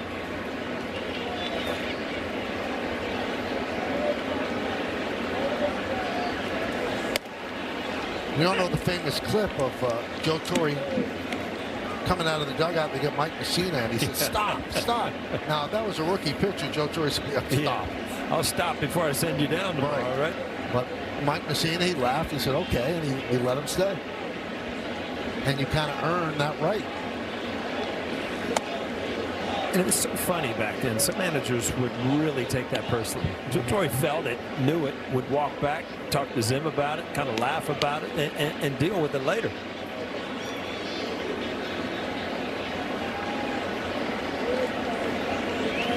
Now, what managers don't appreciate is when you're arguing with them on the mound. In the dugout, all right, sometimes the camera's intrusive and you can see in there. But on the mound, everybody's watching, and you're saying, "I'm not giving you the ball." Remember when David Wells got taken out in Toronto with Cito Gaston, and he threw the ball in the stands, wouldn't even hand it to him?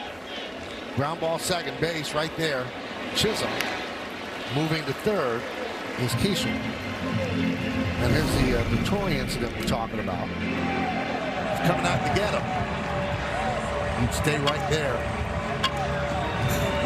And he didn't take offense to it. I mean, look, he's actually laughing about it. I mean, that's the cool thing about being a veteran pitcher and a veteran manager. You understand each other at that point.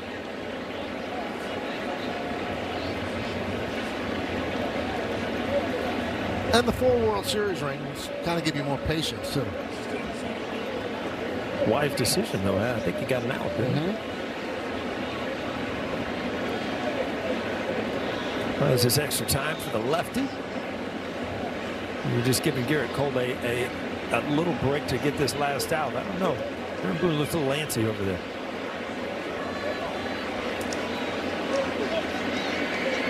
I don't think Cole will be thrilled if he gets taken out now.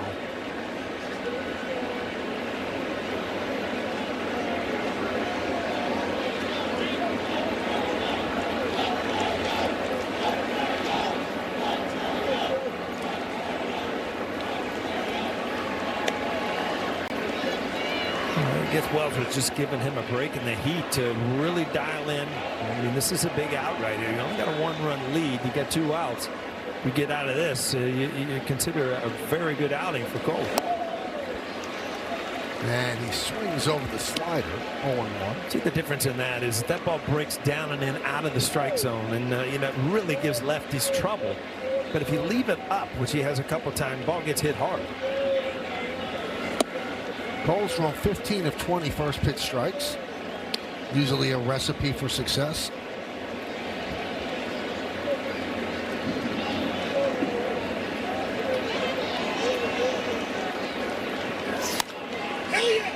Popped up, left field. Who's going to get it? Caballero called off by Bellinger. Bellinger makes the play. Runner stranded at third. We're halfway through. Yankees 3, Twins 2. The ultimate goal of an MLB fan? Well, seeing it all. The MLB Journey to 30 sweepstakes presented by T-Mobile is the ultimate bucket list. Enter now for your chance to win trips to all 30 ballparks. Yes, all 30. Go to MLB.com/journey to 30 sweeps. Cody Funderburk takes over. Bottom of the 5th inning. Out a scoreboard 3-2 Yankees. And now we get into the part of the Twins that is suspect at best. The highest ERA in all of baseball, the Twins bullpen.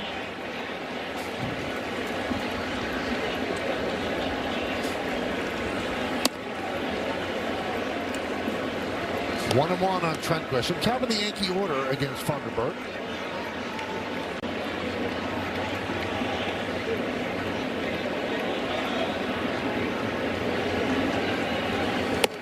Way outside.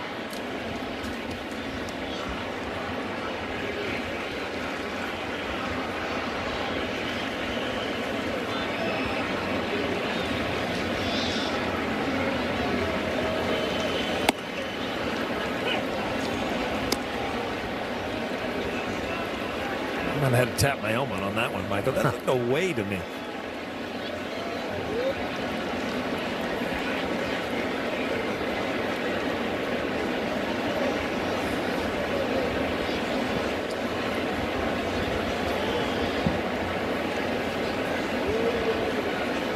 Funderburk, 29 years old, 4th big league season. And down goes Grisham. They retire him for the first time.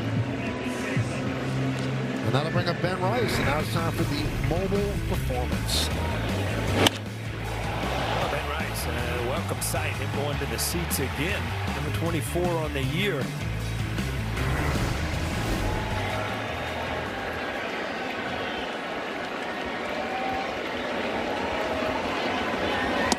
And this is the time to bring in a lefty against the Yanks. You got lefty, a switch hitter who's historically better from the left side, so he has to hit right, and then Bellinger.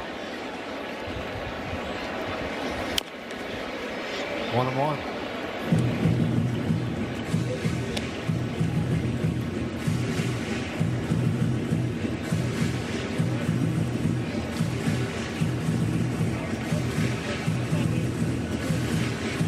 Thunderbird is one of only 2 Codys with a K in Major League history.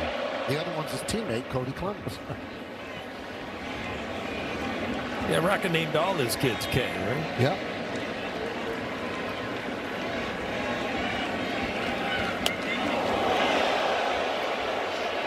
Just missed him.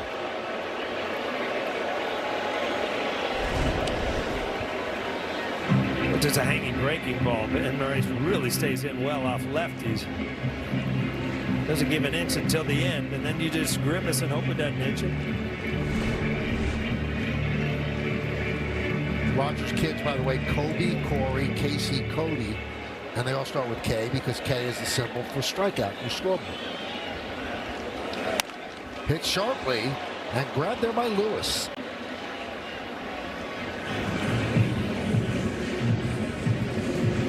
One of those nights where you go home and it's not always eases your mind, but he's had 3 good at-bats. First time up, just missed a ball off the end of the bat. That at-bat good, out front a little bit, and then obviously the home run. But so you're 3 for 3 with good at-bats, and if you go home every single night, giving yourself a chance 4 or 5 times, you're going to have a good night most of the time. It's the nights that you look back and you're like, I had 1 good at-bat all night, so you really didn't give yourself a chance.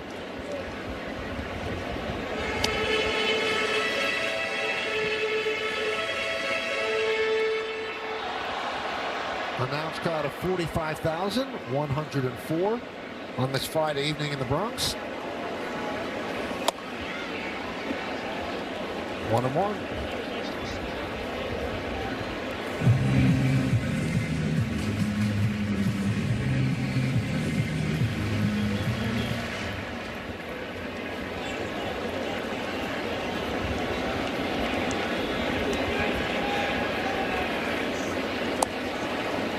Dominguez 1 for 2.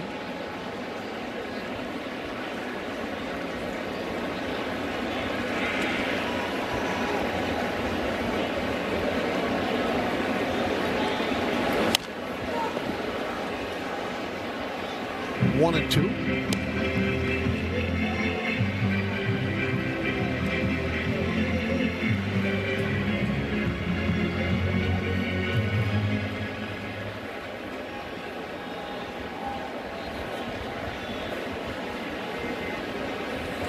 Swing and a miss. Good inning for Funderburg as he retires the Yankees in order. 5 in the books. It's Justin Shackle with your Audi update. Reds hosting the Orioles. Top of the 3rd, 2 outs, runner on 3rd. Brady Singer pitching and Samuel Basallo launching the sinker to left center field. Home run number 13 on the season for Basallo. The Orioles up 3-0 into the bottom of the 9th over in Cincinnati. Michael. Thank you, Justin. We go around the majors. How about Junior Caminero? Yankees have to see him starting on Monday for 4 games. Last 31, he's on fire. Wilson Contreras suspended 7 games after benches clearing brawl. And Hunter Goodman has been good, man. Last 32 games, 16 home runs, 31 ribbies. You know, that's right off the cuff there, too. You didn't even have time to think that one up, and you just played it right into it. He's been unbelievable.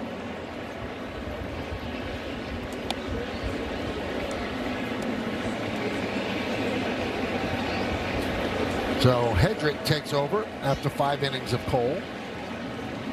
Now the game in the hands of the Yankee bullpen.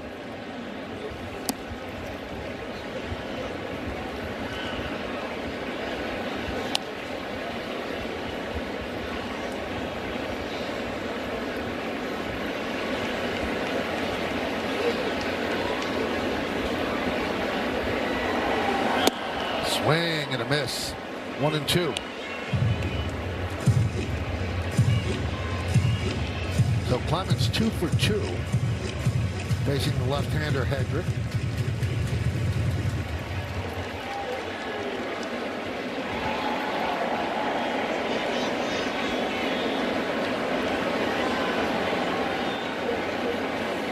Swing and a miss. Clemens down on strikes.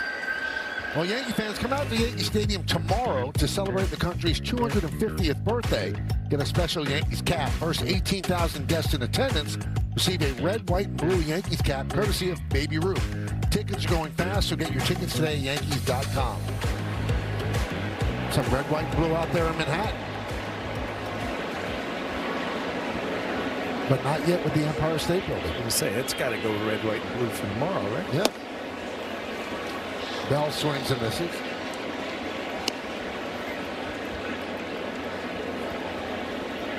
Bell struck out twice against Cole. 3-2 Yankees are on the top of the sixth.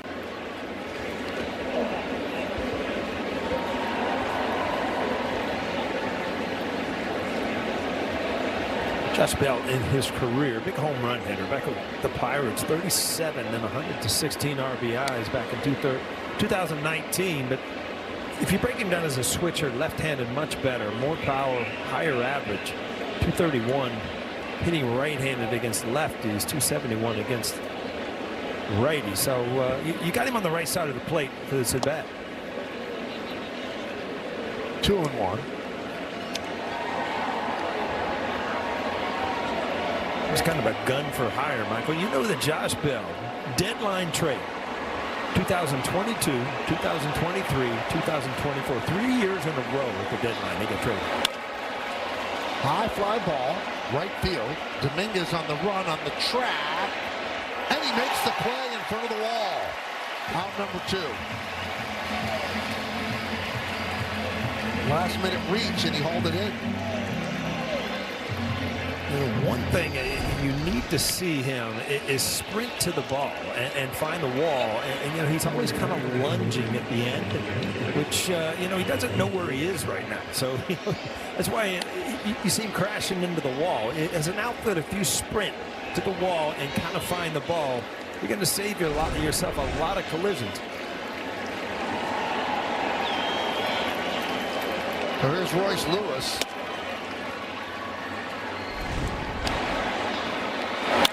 The bat, I think easy fly ball, but that it just keeps carrying and carrying, and you know how he's kind of drifting with it and then lunging. Christian's probably saying, "Get to the wall." It'd be a much easier play.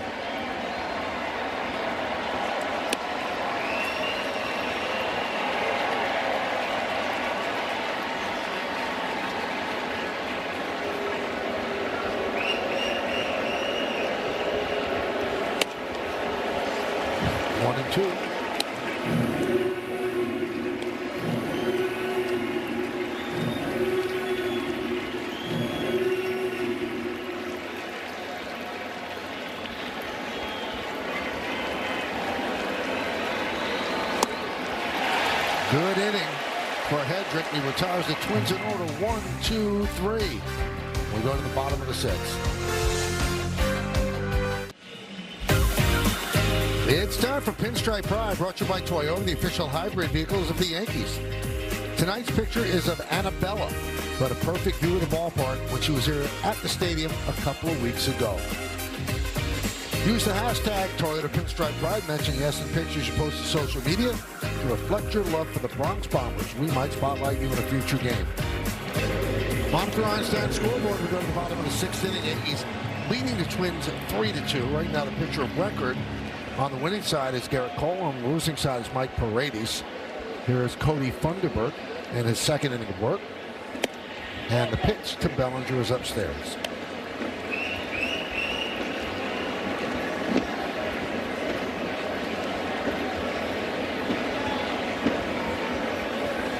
Now, Michael, right over the left field wall. Look, I'm seeing in that opening. Yeah. Where would that be? Fordham? The park or the I think zoo? that's the park right beyond, 164th. Huh?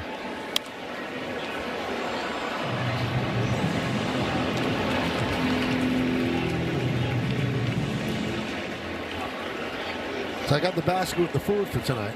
You're Yeah, and you have the blanket? Yeah, it's in the car. Okay. I have to run down. I didn't want to get it wet today. Ground ball in a second, and they get Bellinger.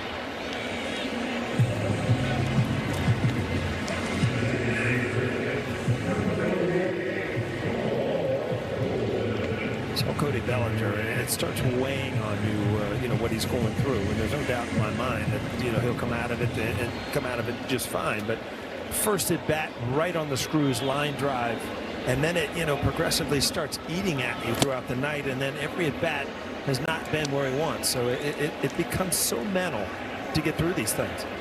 There's another guy struggling. Goldschmidt's 0 for 2. 0 for his last 22. 1-1. Yankee run scoring on the home run today. Leadoff home run in the first inning by Grisham. A 2-run shot in the third by Rice. Driven out to center field and deep. Bradler back, still back. He's on the track, stops and makes the play. Boy, at the bat, I thought this had a chance, Michael. Looked like a good swing. Must have got just off the end of the bat enough to keep it in the ballpark.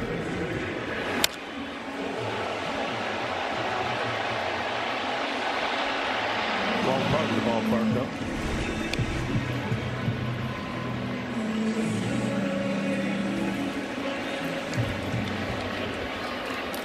Here's Jazz Chisholm Jr. 0 for 2.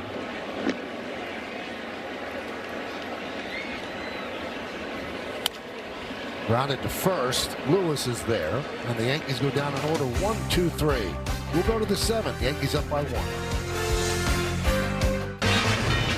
Time to name that Yankee. Brought to you by Prevagen, made for your brain. Let's see. 283 and 237. With the Yankees 86, 95 to 2006 on the microphone. And I know who this is. I played for the Yankees 79, 80. Long-time twin. You have any idea, Paul? No, but with those numbers, I should. I mean, like I said, we're not even talking about a player, right? We're talking about manager? No. Oh, it's a player. Yeah. Teammate of yours in the booth, too. Oh, no. All right, I'm going to get it. Ford scoreboard. 3-2 Yankees over the Twins as we start the 7th inning. Paul Blackburn comes on. And he'll deal to Victor Carantini. Tell you what, Blackburn has really ascended up the ladder of trust. And you see why. Since May 1st, he has a 1.78 ERA. Mike, I don't know.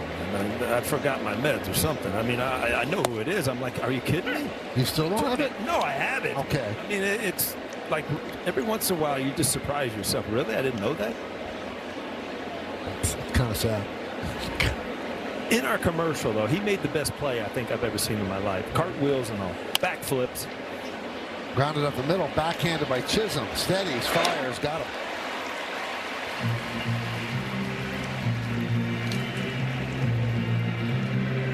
And that's what you're going to get from Blackburn. He has a 57.7% ground ball rate. That's 10th in the American League. Cruz is heating up.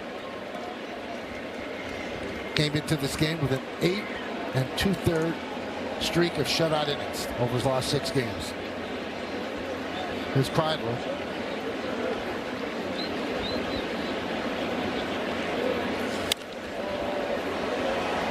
Pop. Foul. Goldschmidt gives it a look. Runs out of it.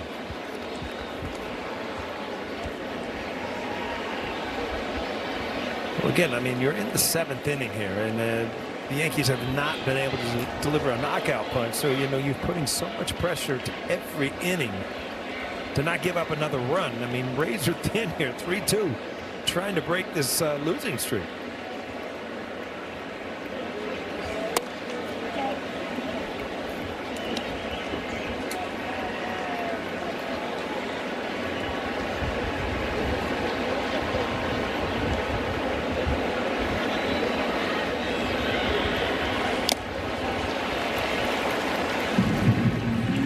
Jacket and tie gone. Came back for a moment. Now he's gone. He just gave his ticket somewhere. He must have been going to the ballet or something in the second after the rain delay. Rogers and Orze.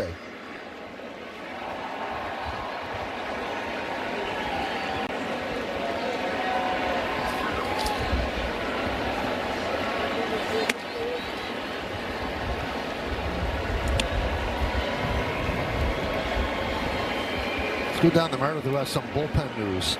Michael, one guy that you thought was going to figure into this Yankees bullpen at some point in time this year was Carlos Legrande. They started transitioning him from a starter to a reliever in early June. He made 7 appearances, and he has just been placed on the 7-day IL with a left shoulder injury. So that's something to keep an eye on there. He's going to go through some more testing so they know exactly what he's dealing with. But overall, you thought that this guy was going to play a role. He may still play a role, Michael, but they've got to figure out what's going on with that shoulder. Aaron Boone was asked, you think it's the different way he's pitching, trying to become a reliever, if that played into it at all? And Aaron Boone said it's hard to say.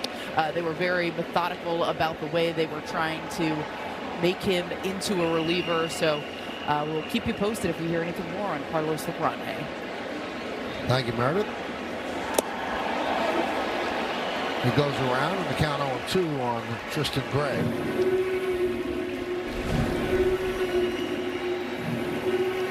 He did go around. Good call by John Lipka at third.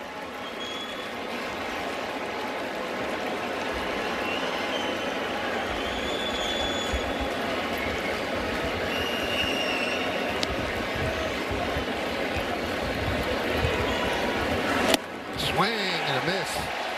Gray down on strikes. So the Twins retired in order by Blackburn at the end of 6.5. It's time for the 7-minute stretch. Yankees lead Minnesota by a score of 3-2. But we're going to stay right here as we honor America in the Bronx.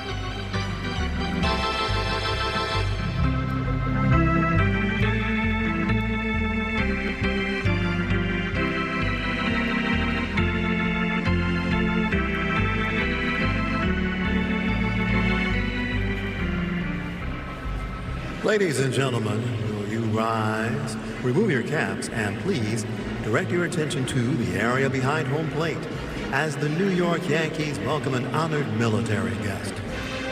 United States Navy Lieutenant Dennis Sheehan Comet from Montclair, New Jersey, who served in Vietnam. The Yankees say thank you, Dennis, for your sacrifice and for your service to our nation.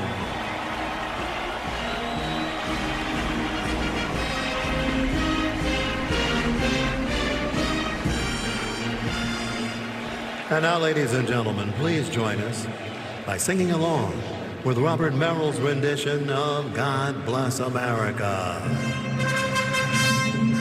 God bless America, land that I love. Stand beside her and guide her through the night with the light from above. From the mountains to the prairies to the ocean white before. God bless America, my home sweet home. God bless America, my home sweet home.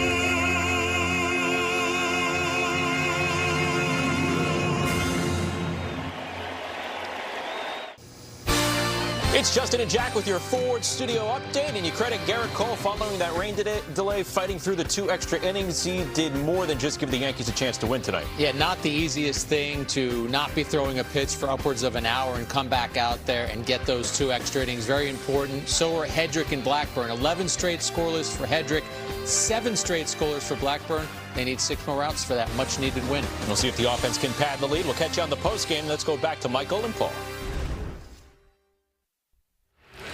Thank you, Justin and Jack. 3-4-0, leading 2-5-0. Paredes went 4 innings. Cody Clemens with a home run is 15th. Garrett Cole went 5. Yankees with home runs from Grisham and Rice. And there was a 53-minute rain delay in the middle of the 3rd inning. Eric Orsi comes on for the Twins. Ford scoreboard 3-2 Yankees. And Ryan McMahon takes a strike. And we went to break after that last out of Garrett Cole.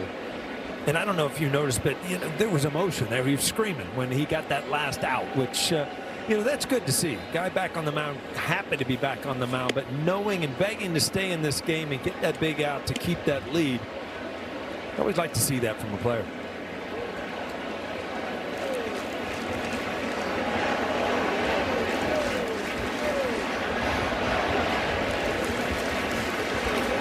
Hit shortly. Fair ball. Off the side wall, playing it out there is Keishel. Going for two is McMahon. And the ball hits off McMahon. He has a leadoff double.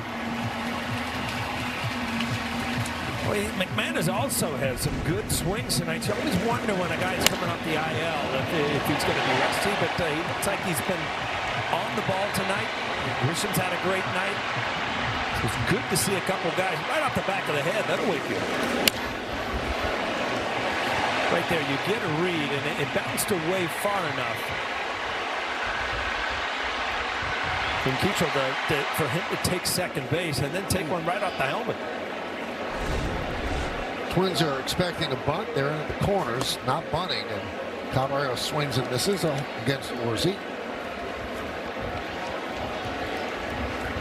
I think Caballero has good enough bat skills to allow him to try to hit the ball to the right side and try to get him, move him over and get him in instead of just giving up and bunting. Or doing that, dunking a base hit to center field. They're going to wave home McMahon. He will score without a throw. It's an RBI single for Caballero. Well, the Yankees lead 4-2. Well, good stuff. You stand on the ball, you stay up the middle, base hit, scores a run. Boy, after what the Yankees have been through, you feel like this is a blowout, don't you, Michael? Yeah. Up the end of the bat, but he stays on it enough. That's why I always think that actually swinging down on the ball is much better with runners in scoring position than wanting to hit the ball in the air all the time. 29th ribby for Caballero. And here's Austin Wells. 19 stolen bases for Caballero. And we told you Caratini, you could steal off him. And you can usually tell when he gets those feet moving over at first base where he tries to get that little jump step. He's off to the races. He was pretty flat-footed on that one. It's always a good thing as a base stealer to draw a throw and know exactly how much time you got to get back.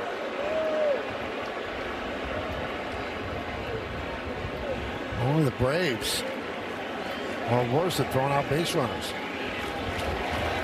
But the Braves to the top of the NL East. Runner goes. Throw to second, not nearly in time. Nice play by Gray, keeping that out of center field. Stolen base for Caballero is 20th of the year. Well, they actually brought him to a complete stop. Did a good job by holding the ball, but he's good. He's a good base stealer. I mean, he led the American League in stolen bases last year. Wow. Made it closer than you would have thought simply because he tagged him on the back of the spike. But his hand was in.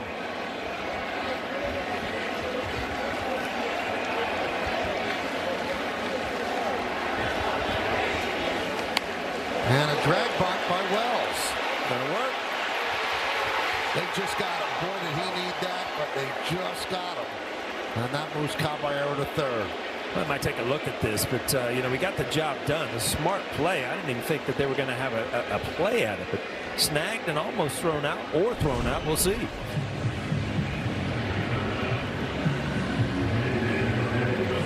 He's out. Yeah.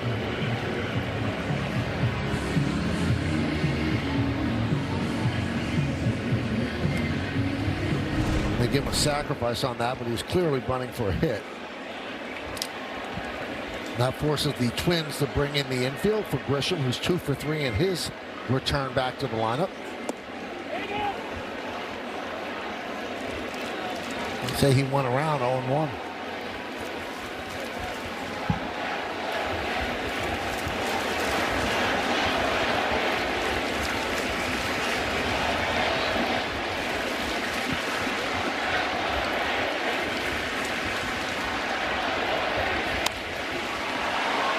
see if that's deep enough.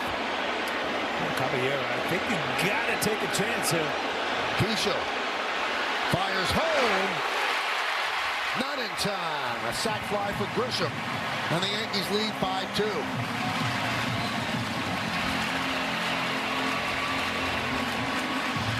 You're starting to see guys, I mean, you're going to take a chance here because of Caballero's speed. And Keisha, remember, he was a second baseman and has moved out to the outfield to see if he stays behind the ball.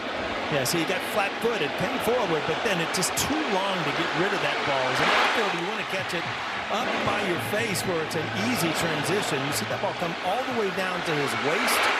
It just takes too long to get rid of. Caballero's speed's too good. Well, your second base arm is usually your weakest arm in the infield. And you can see the way he throws the ball. He's throwing it like an infielder. It's only his 8th career game in right field. The Yankees know that. He just didn't have enough on the throw. Yeah, speed can help in so many aspects. We saw Jazz the other day steal second, steal third, scoring a wild pitch. And that's a stolen base by Caballero. Then moved over, and then an in-between fly ball. You have the confidence to send him. And the Yankees are going to have to do things like this until they get all the bats rolling.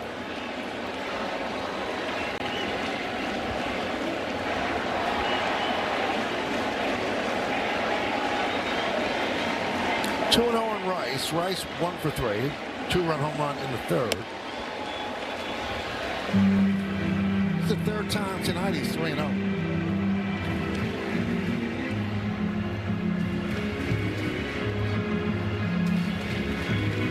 No knock on Dominguez, but they feel more comfortable trying to get Rice to chase. If they walk him, they'll take the chance with Jason. And there's a strike. That's what he did last time. Took the 3-0 right down the middle, got another one, put it in the seats.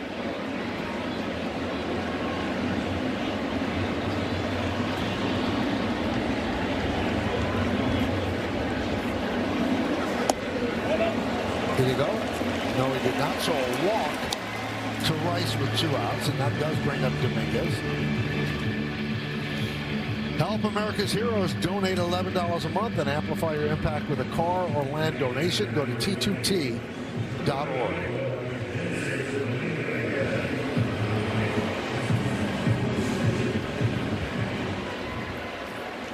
So here is Dominguez. He's 1 for 3.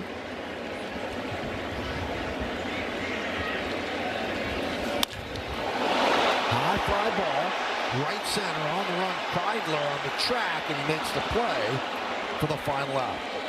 The Yankees hit 2 more runs on 2 hits and 1 man left. We'll go to the 8th. Yankees up by 3.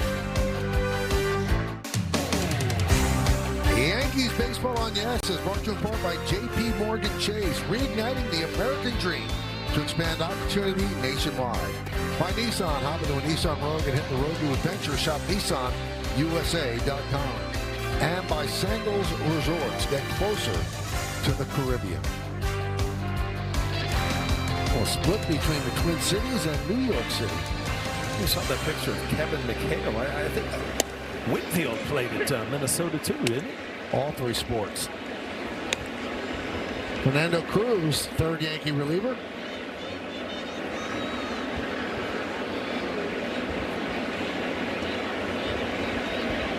Oh, 1 on Keishel. Now 1-1. Chris Mullen out of New York, and McHale, Minnesota native. Same hometown as Bob Dylan. Bob Dylan's still out playing. Yeah.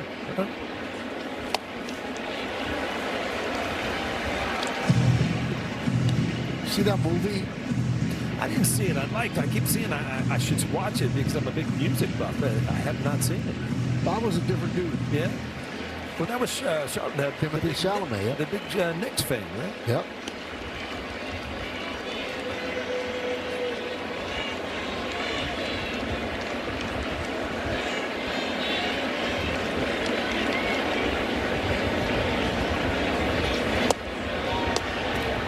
Two and 2.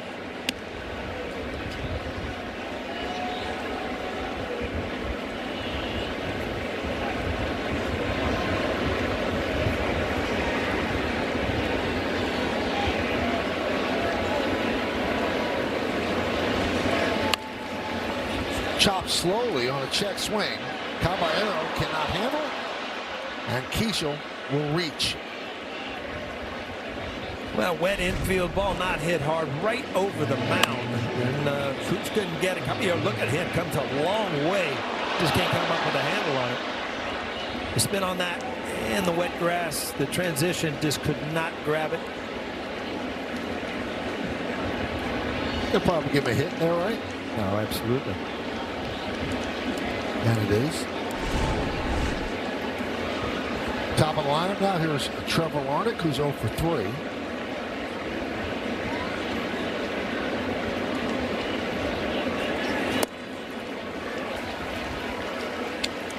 All right, we go down to Meredith Marakovich. We have new information on LaGrange. Well, Michael, he has been diagnosed with a capsular sprain of his right shoulder. He will not throw for approximately 6 weeks. That is not great news, because when you shut somebody down for 6 weeks, it takes a while to build them back up. And they were hoping that he could be one of the answers for them in the bullpen as they try to reinforce the bullpen.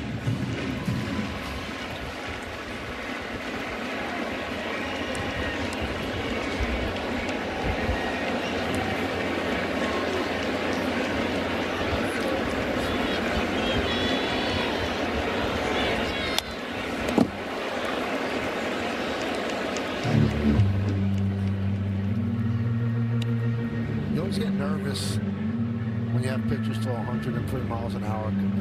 Can the human arm really stand? It's standing it with Jacob Mizorowski, but that's a lot of torque to put on shoulders and elbows. Yeah, you almost wonder what the human body at its top is capable of doing. Are we there? Is it 105 like Chapman threw one day? I mean, it just can't go on forever.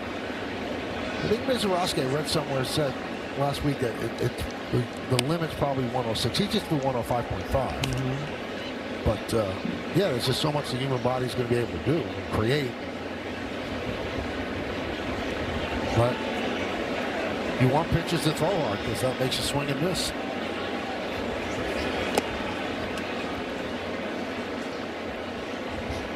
Two and two.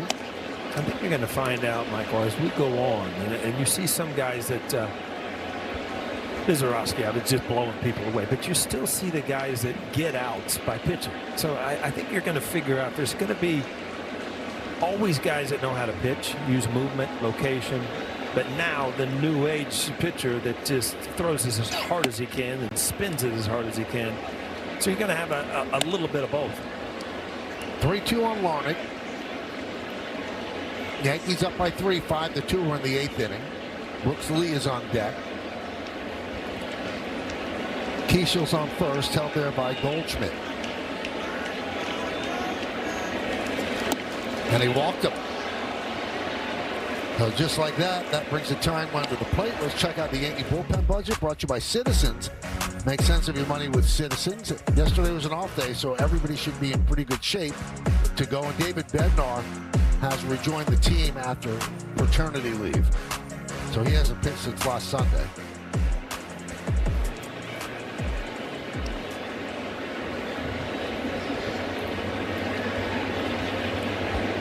You got a cheap hit, but then it's followed up by a walk, and that's what the only problem sometimes with Cruz is his ability to control that split finger.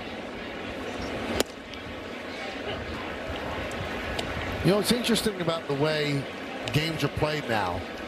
There are assigned innings for pitchers, and each pitcher gets usually an inning, not 2, out of the bullpen.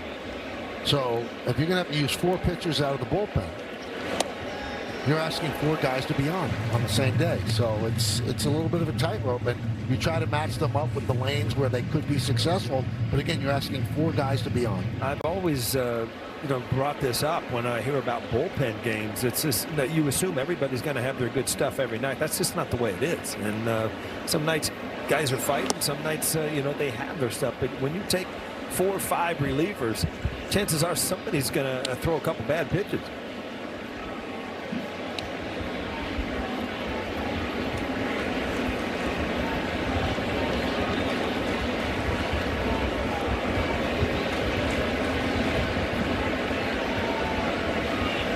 One, 2.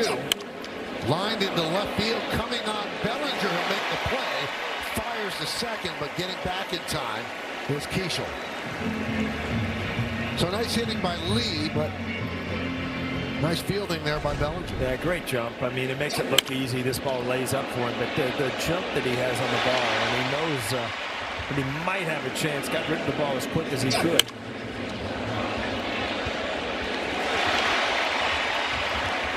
I think as he was scrambling back in his head, he's going, uh-oh.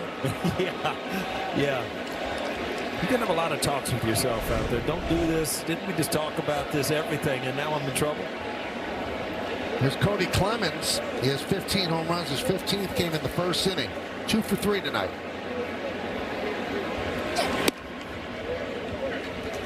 And a strike.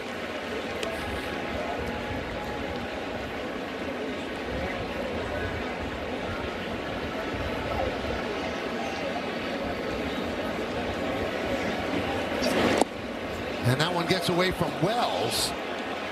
Keishel didn't go. Larnach was ready to go to second, but Keishel froze at second. Yeah, very conservative there. That ball got away from Wells quite a long way, but you know, you've got a good view at second base, and you just did not get a good read. Kind of got caught flat-footed, and it's too late. Also interesting, Clemens did not motion. He just kind of looked down at home plate. He did not motion. Yeah, he's kind of trying to follow the pitch. That's a fair ball. Just missed hitting the bag as he grounds out to Goldschmidt. Now the runners move up. Yeah, it's a big out. I mean, Clemens, one of the guys that are swinging the bat really well. You saw him earlier in the game go the other way. So now you've got Bell, who sure, he's got power. He's and got the ability to hit it out of the ballpark, but good pitches, you can strike him out. And a meeting at the mound with Wells and Goldschmidt. Talking to Cruz.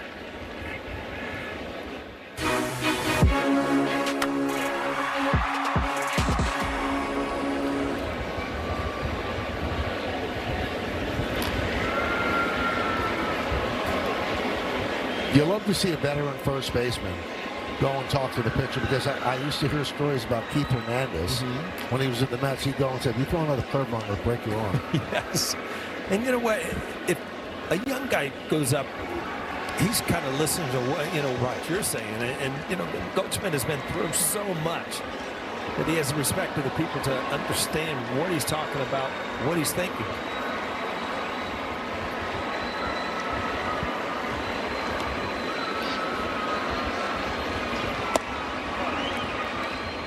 Bell takes the ball.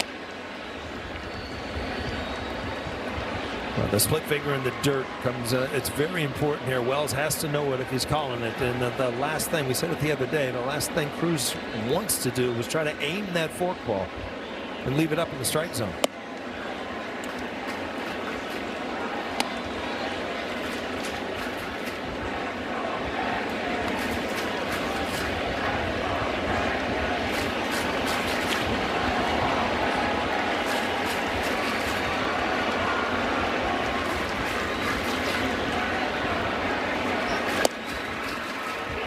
There's a strike on the slider. Great decision there. Staying away from the fastball. Bell, good fastball hitter. Going with the slider and able to throw it for a strike.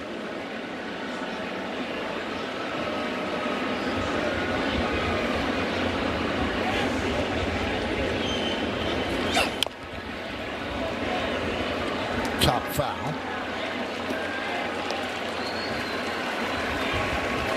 By throwing that slider, 2-0 pitch, give him an opportunity to run that fastball up and in and get away with it. Now you can go back to that split finger and go for the strikeout.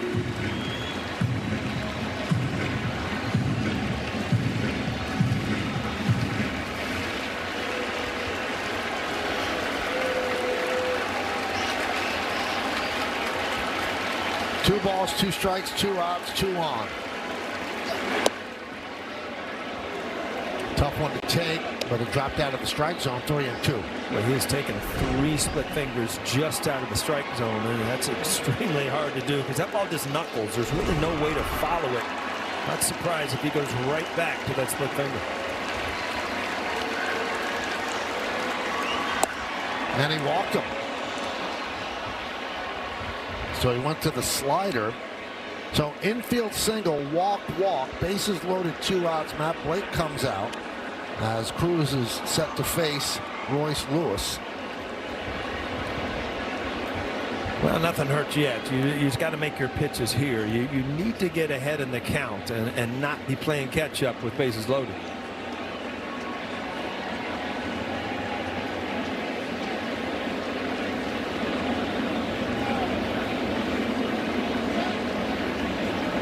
So Royce Lewis is waiting for that conference to end, and we'll take a look at his Allstate Good Hands replay. We saw this early in the game. Ben Rice, at the end of the bat, that hit hard, kind of in between hop, and no problem. Another one of the guys that has changed positions. He was a natural shortstop, and they moved him over to first base. So Josh Bell, who's been taken out for pinch runner, just gave Royce Lewis a scouting report.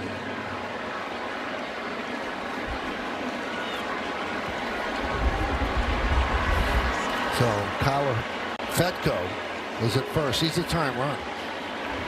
Big time in the game, you think, huh, Michael? Oh, yeah. Bases loaded, 2 outs. Yankees up by 3.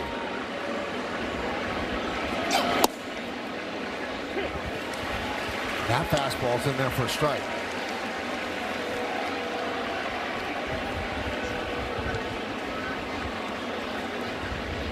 Lewis is 1 for 3, a double and 2 strikeouts, 1 looking.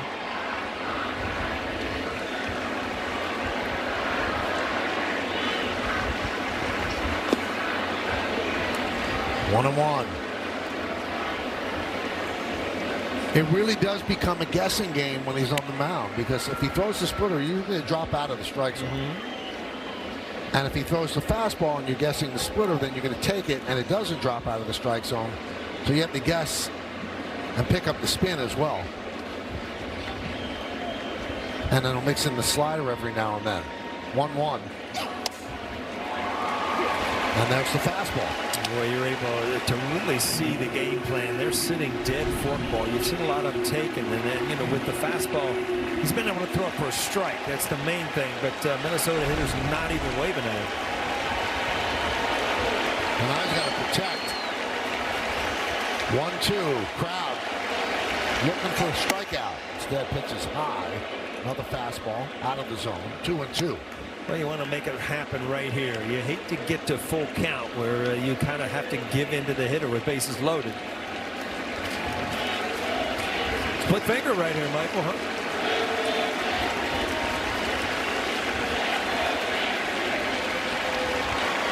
The 2-2. Pop foul. That's why I just struck out. I'm a little mad that I was looking for that split finger, right? I get the sense, and you know, the next one could be great. He doesn't have a great feel for the split today, so he's using the fastball. I was just thinking the same thing, but he has thrown some just out of the strike zone, and the Twins have been able to lay off him. 2-2. Ground ball to third. McMahon goes to second. They get the force, and that will do it. So Cruz works into and out of trouble, retiring Royce Lewis, and the Twins leave the bases loaded. Go to the bottom of the 8th. Yankees up by 3.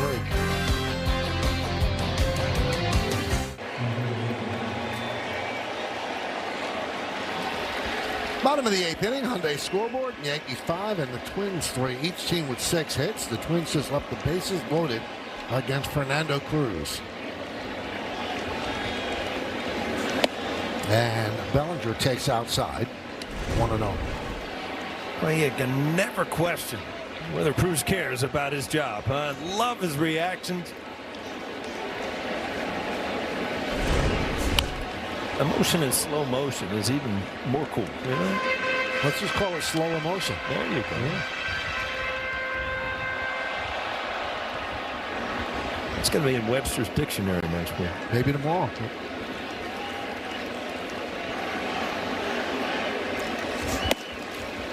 Two and 1 on Bellinger. Bellinger's 0 for 2. That's a walk.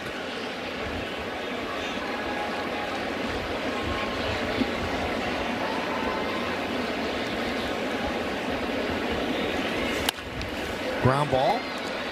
Lewis. One down. Yankees baseball on Yes is brought to you in part by Memorial Sloan Kettering Cancer Center. By the Hyundai Getaway Sales Event, deals so right they almost feel wrong. Only at your local Hyundai dealer. And by the New York Lottery. Play today and start imagining your win. Wow, Rock Carew. He hit a little bit, huh? A lot of MVPs there. Well, we had to put Phil Rizzuto there, bring him back to the game after the Lightning earlier. That's right. Now, you also saw Harmon Killebrew. Now, we all know that the logo in the NBA is Jerry West. Yeah. The logo in MLB is Harmon Killebrew. Yeah, I did read that. And the beautiful thing about the MLB logo is that the way you look at it can be right-handed or left-handed. Yeah, I always thought that was cool. And you see the old guys, no batting gloves, no nothing. Just go up there, grab a bat, and hit it. Line drive caught by Lee. 2 away as Goldschmidt's 0 for 4. This is a good at bat for Jazz. He's had some good swings early in the game, just missed a home run. You get 2 outs in the bottom of the 8th. You can try to really zone in on one area and try to do something with it.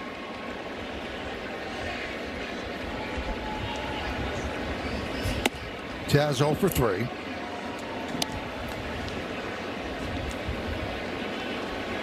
The crowd of 45,104, almost everyone has stayed because there's a big fireworks display after tonight's game. Bednar continues to warm, so he'll pitch the 9th inning. It's right now a save situation. And there's the logo with Harmon. And there he is.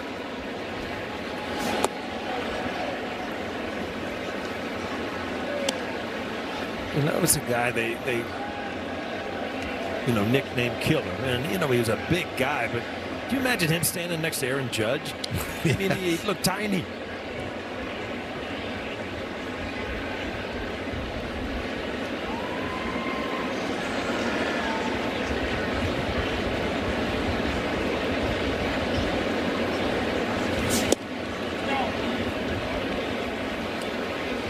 So Harmon Killebrew, Killer, was 6'0", 195.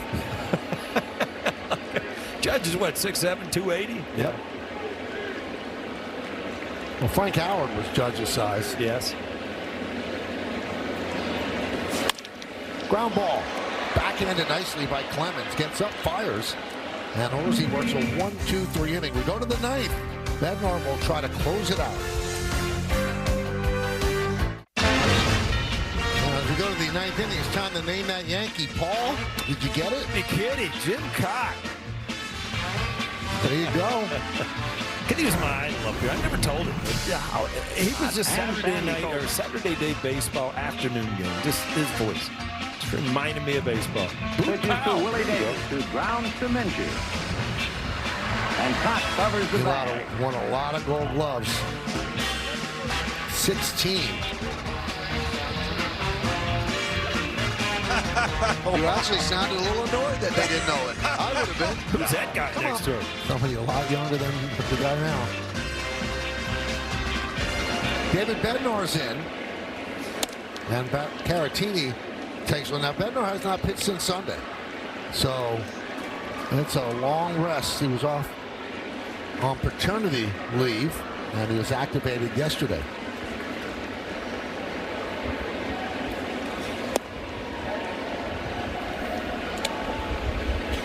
So 2-0.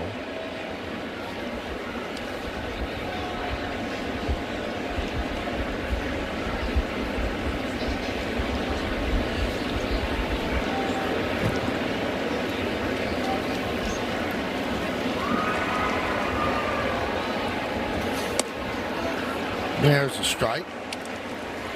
Caratini has driven him 1 of the 2 runs. RBI single left in the 4th. Clemens has the other run with the home run in the 1st.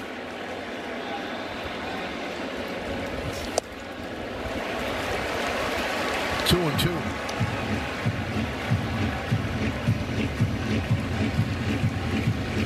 Drone working overtime. A view through the letters. 2-2. Swing and a miss on the splitter. One away. Well, fans, stay tuned for tonight's WB Mason Yankees postgame as Justin Shackle, Jack Curry, and Dylan Betances bring the fireworks in the studio. Meredith Morakovitz gets player interviews in the clubhouse, and we'll hear from Aaron Boone on the manager's report. That's all coming up next on Yes and the Gotham Sports app. Here's Kreidler. 0-3.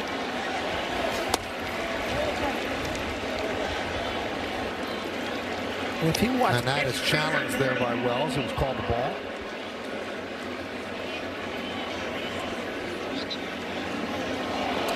Didn't get it right. New York has one remaining. if you watch Bednar recently, he's really gotten away from the curveball, and it's kind of become much more just fastball, split finger. He's in thought early in the year that with that grip on his curveball, it's almost telegraphing. He had his, it wasn't a normal grip. He had his thumb all the way off the ball. And sometimes as a hitter with that different of a grip, you can actually pick it up. The Yankees have 5 runs tonight. This is the first time they've scored 5 runs since June 19th against Cincinnati, a 5-0 win behind Schlittler. And the reason we mentioned that was the win that immediately preceded this 2-10 stretch where their offense has gone south. Now, the Yankees have lost 7 in a row, and the Rays just won tonight, and the Rays have won 9 in a row. They just beat the Astros 3-1. 1-2. 2 more games against the Twins, and then to end the first half, they end on the road. 4 games in St. Pete against the Rays, and then 3 games in D.C. against the Nats. Well, the last thing you can do is worry about Tampa Bay, the way they're playing. When you're going through a losing streak, you worry about yourself. Did he go? Oh, yes, he went. There was a curveball. 2 away. Yeah, late in the count, he did go with the curveball off the plate away. And got a swing.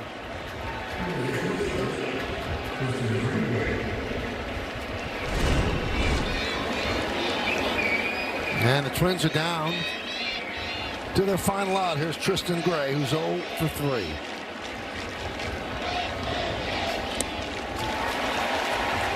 (0-1). Like I said, he's kind of bagged that curveball, Mike. He's throwing it every pitch, huh? Maybe he's picking up the broadcast on the pitch count. Just want to show you something? I'll show O'Neill.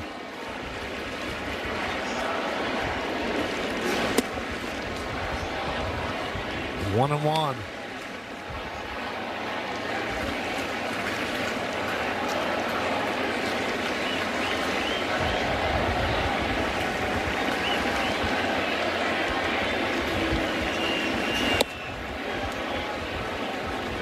Two and one.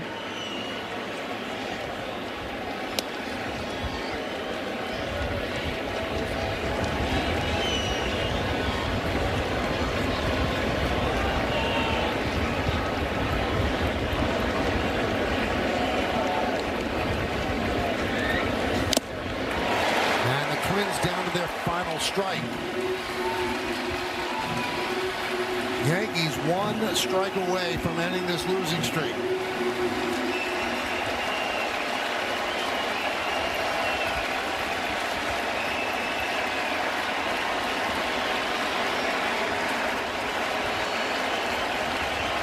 And the pitch. Fouled away.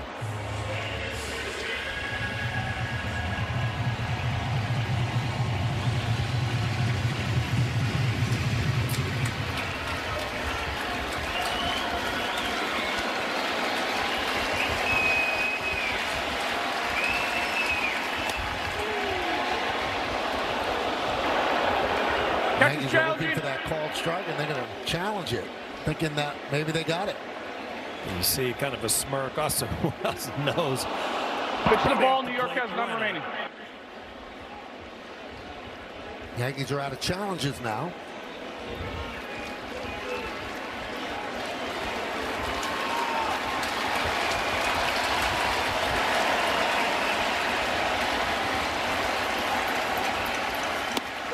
Strike 3.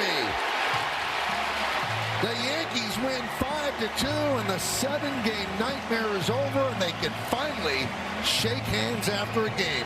Well, it seems like it's been a while, but the day off must have helped. And Grisham back in the lineup, McMahon back in the lineup, Bednar back in the lineup to close it out. Things looked a little bit better than they did a couple days ago, but you can't blink. You're right back at it tomorrow on July 4th. Well, the fireworks, well, that came in the form of Trent Grisham and Ben Rice. Grisham missing 18 games, during which time the Yankees were 7-11.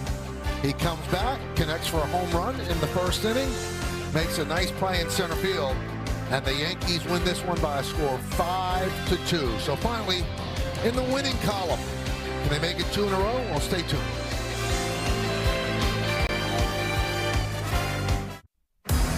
Yankees win 5-2. We take a look at the game-changing drive of the game brought to you by Audi and the all-new Audi Q3. Third inning, Ben Rice. Hopefully this is what's to come. Back on track. His 24th of the year. It's a game-changing drive. Now we take a look at the Chevy player of the game. Player we haven't seen in a while. Trent Grisham back in the lineup. Didn't take long. First inning, home run. Second deck. And a good play in right field. A couple hits. Really good to see him back in the lineup. Meredith will talk to him on the field during the postgame. You want to stay tuned for that. 5-6-0 Yanks. 2-6-0 for the Twins. Took 2 hours and 40 minutes, but there's a 53-minute rain delay in the middle. Cole gets the win. Bednar 17 saves. Coming up on the Yes Network, stay tuned for the WB Mason postgame show with Justin Shackle, Jack Curry, and Dylan Patansis. Special thanks to producer Troy Benjamin, director Dan Barr, Mike Webb, and the executive producer is Jared Ames Boschnack. Join us again tomorrow for Game 2 against the Twins here at the stadium. Coverage begins at 1 p.m. on Yes, with first pitch coming shortly after 1:30. Again, the final score, the Yankees 5 and the Twins 2. For Paul O'Neill and Meredith Barakovitz, I'm Michael Kay, saying see ya from Yankee Stadium in the Bronx, New York. Now, let's go to Justin Shackle, Jack Curry, and Dylan Patansis, who are standing by in our Yes Network studios with the post-game show. Guys?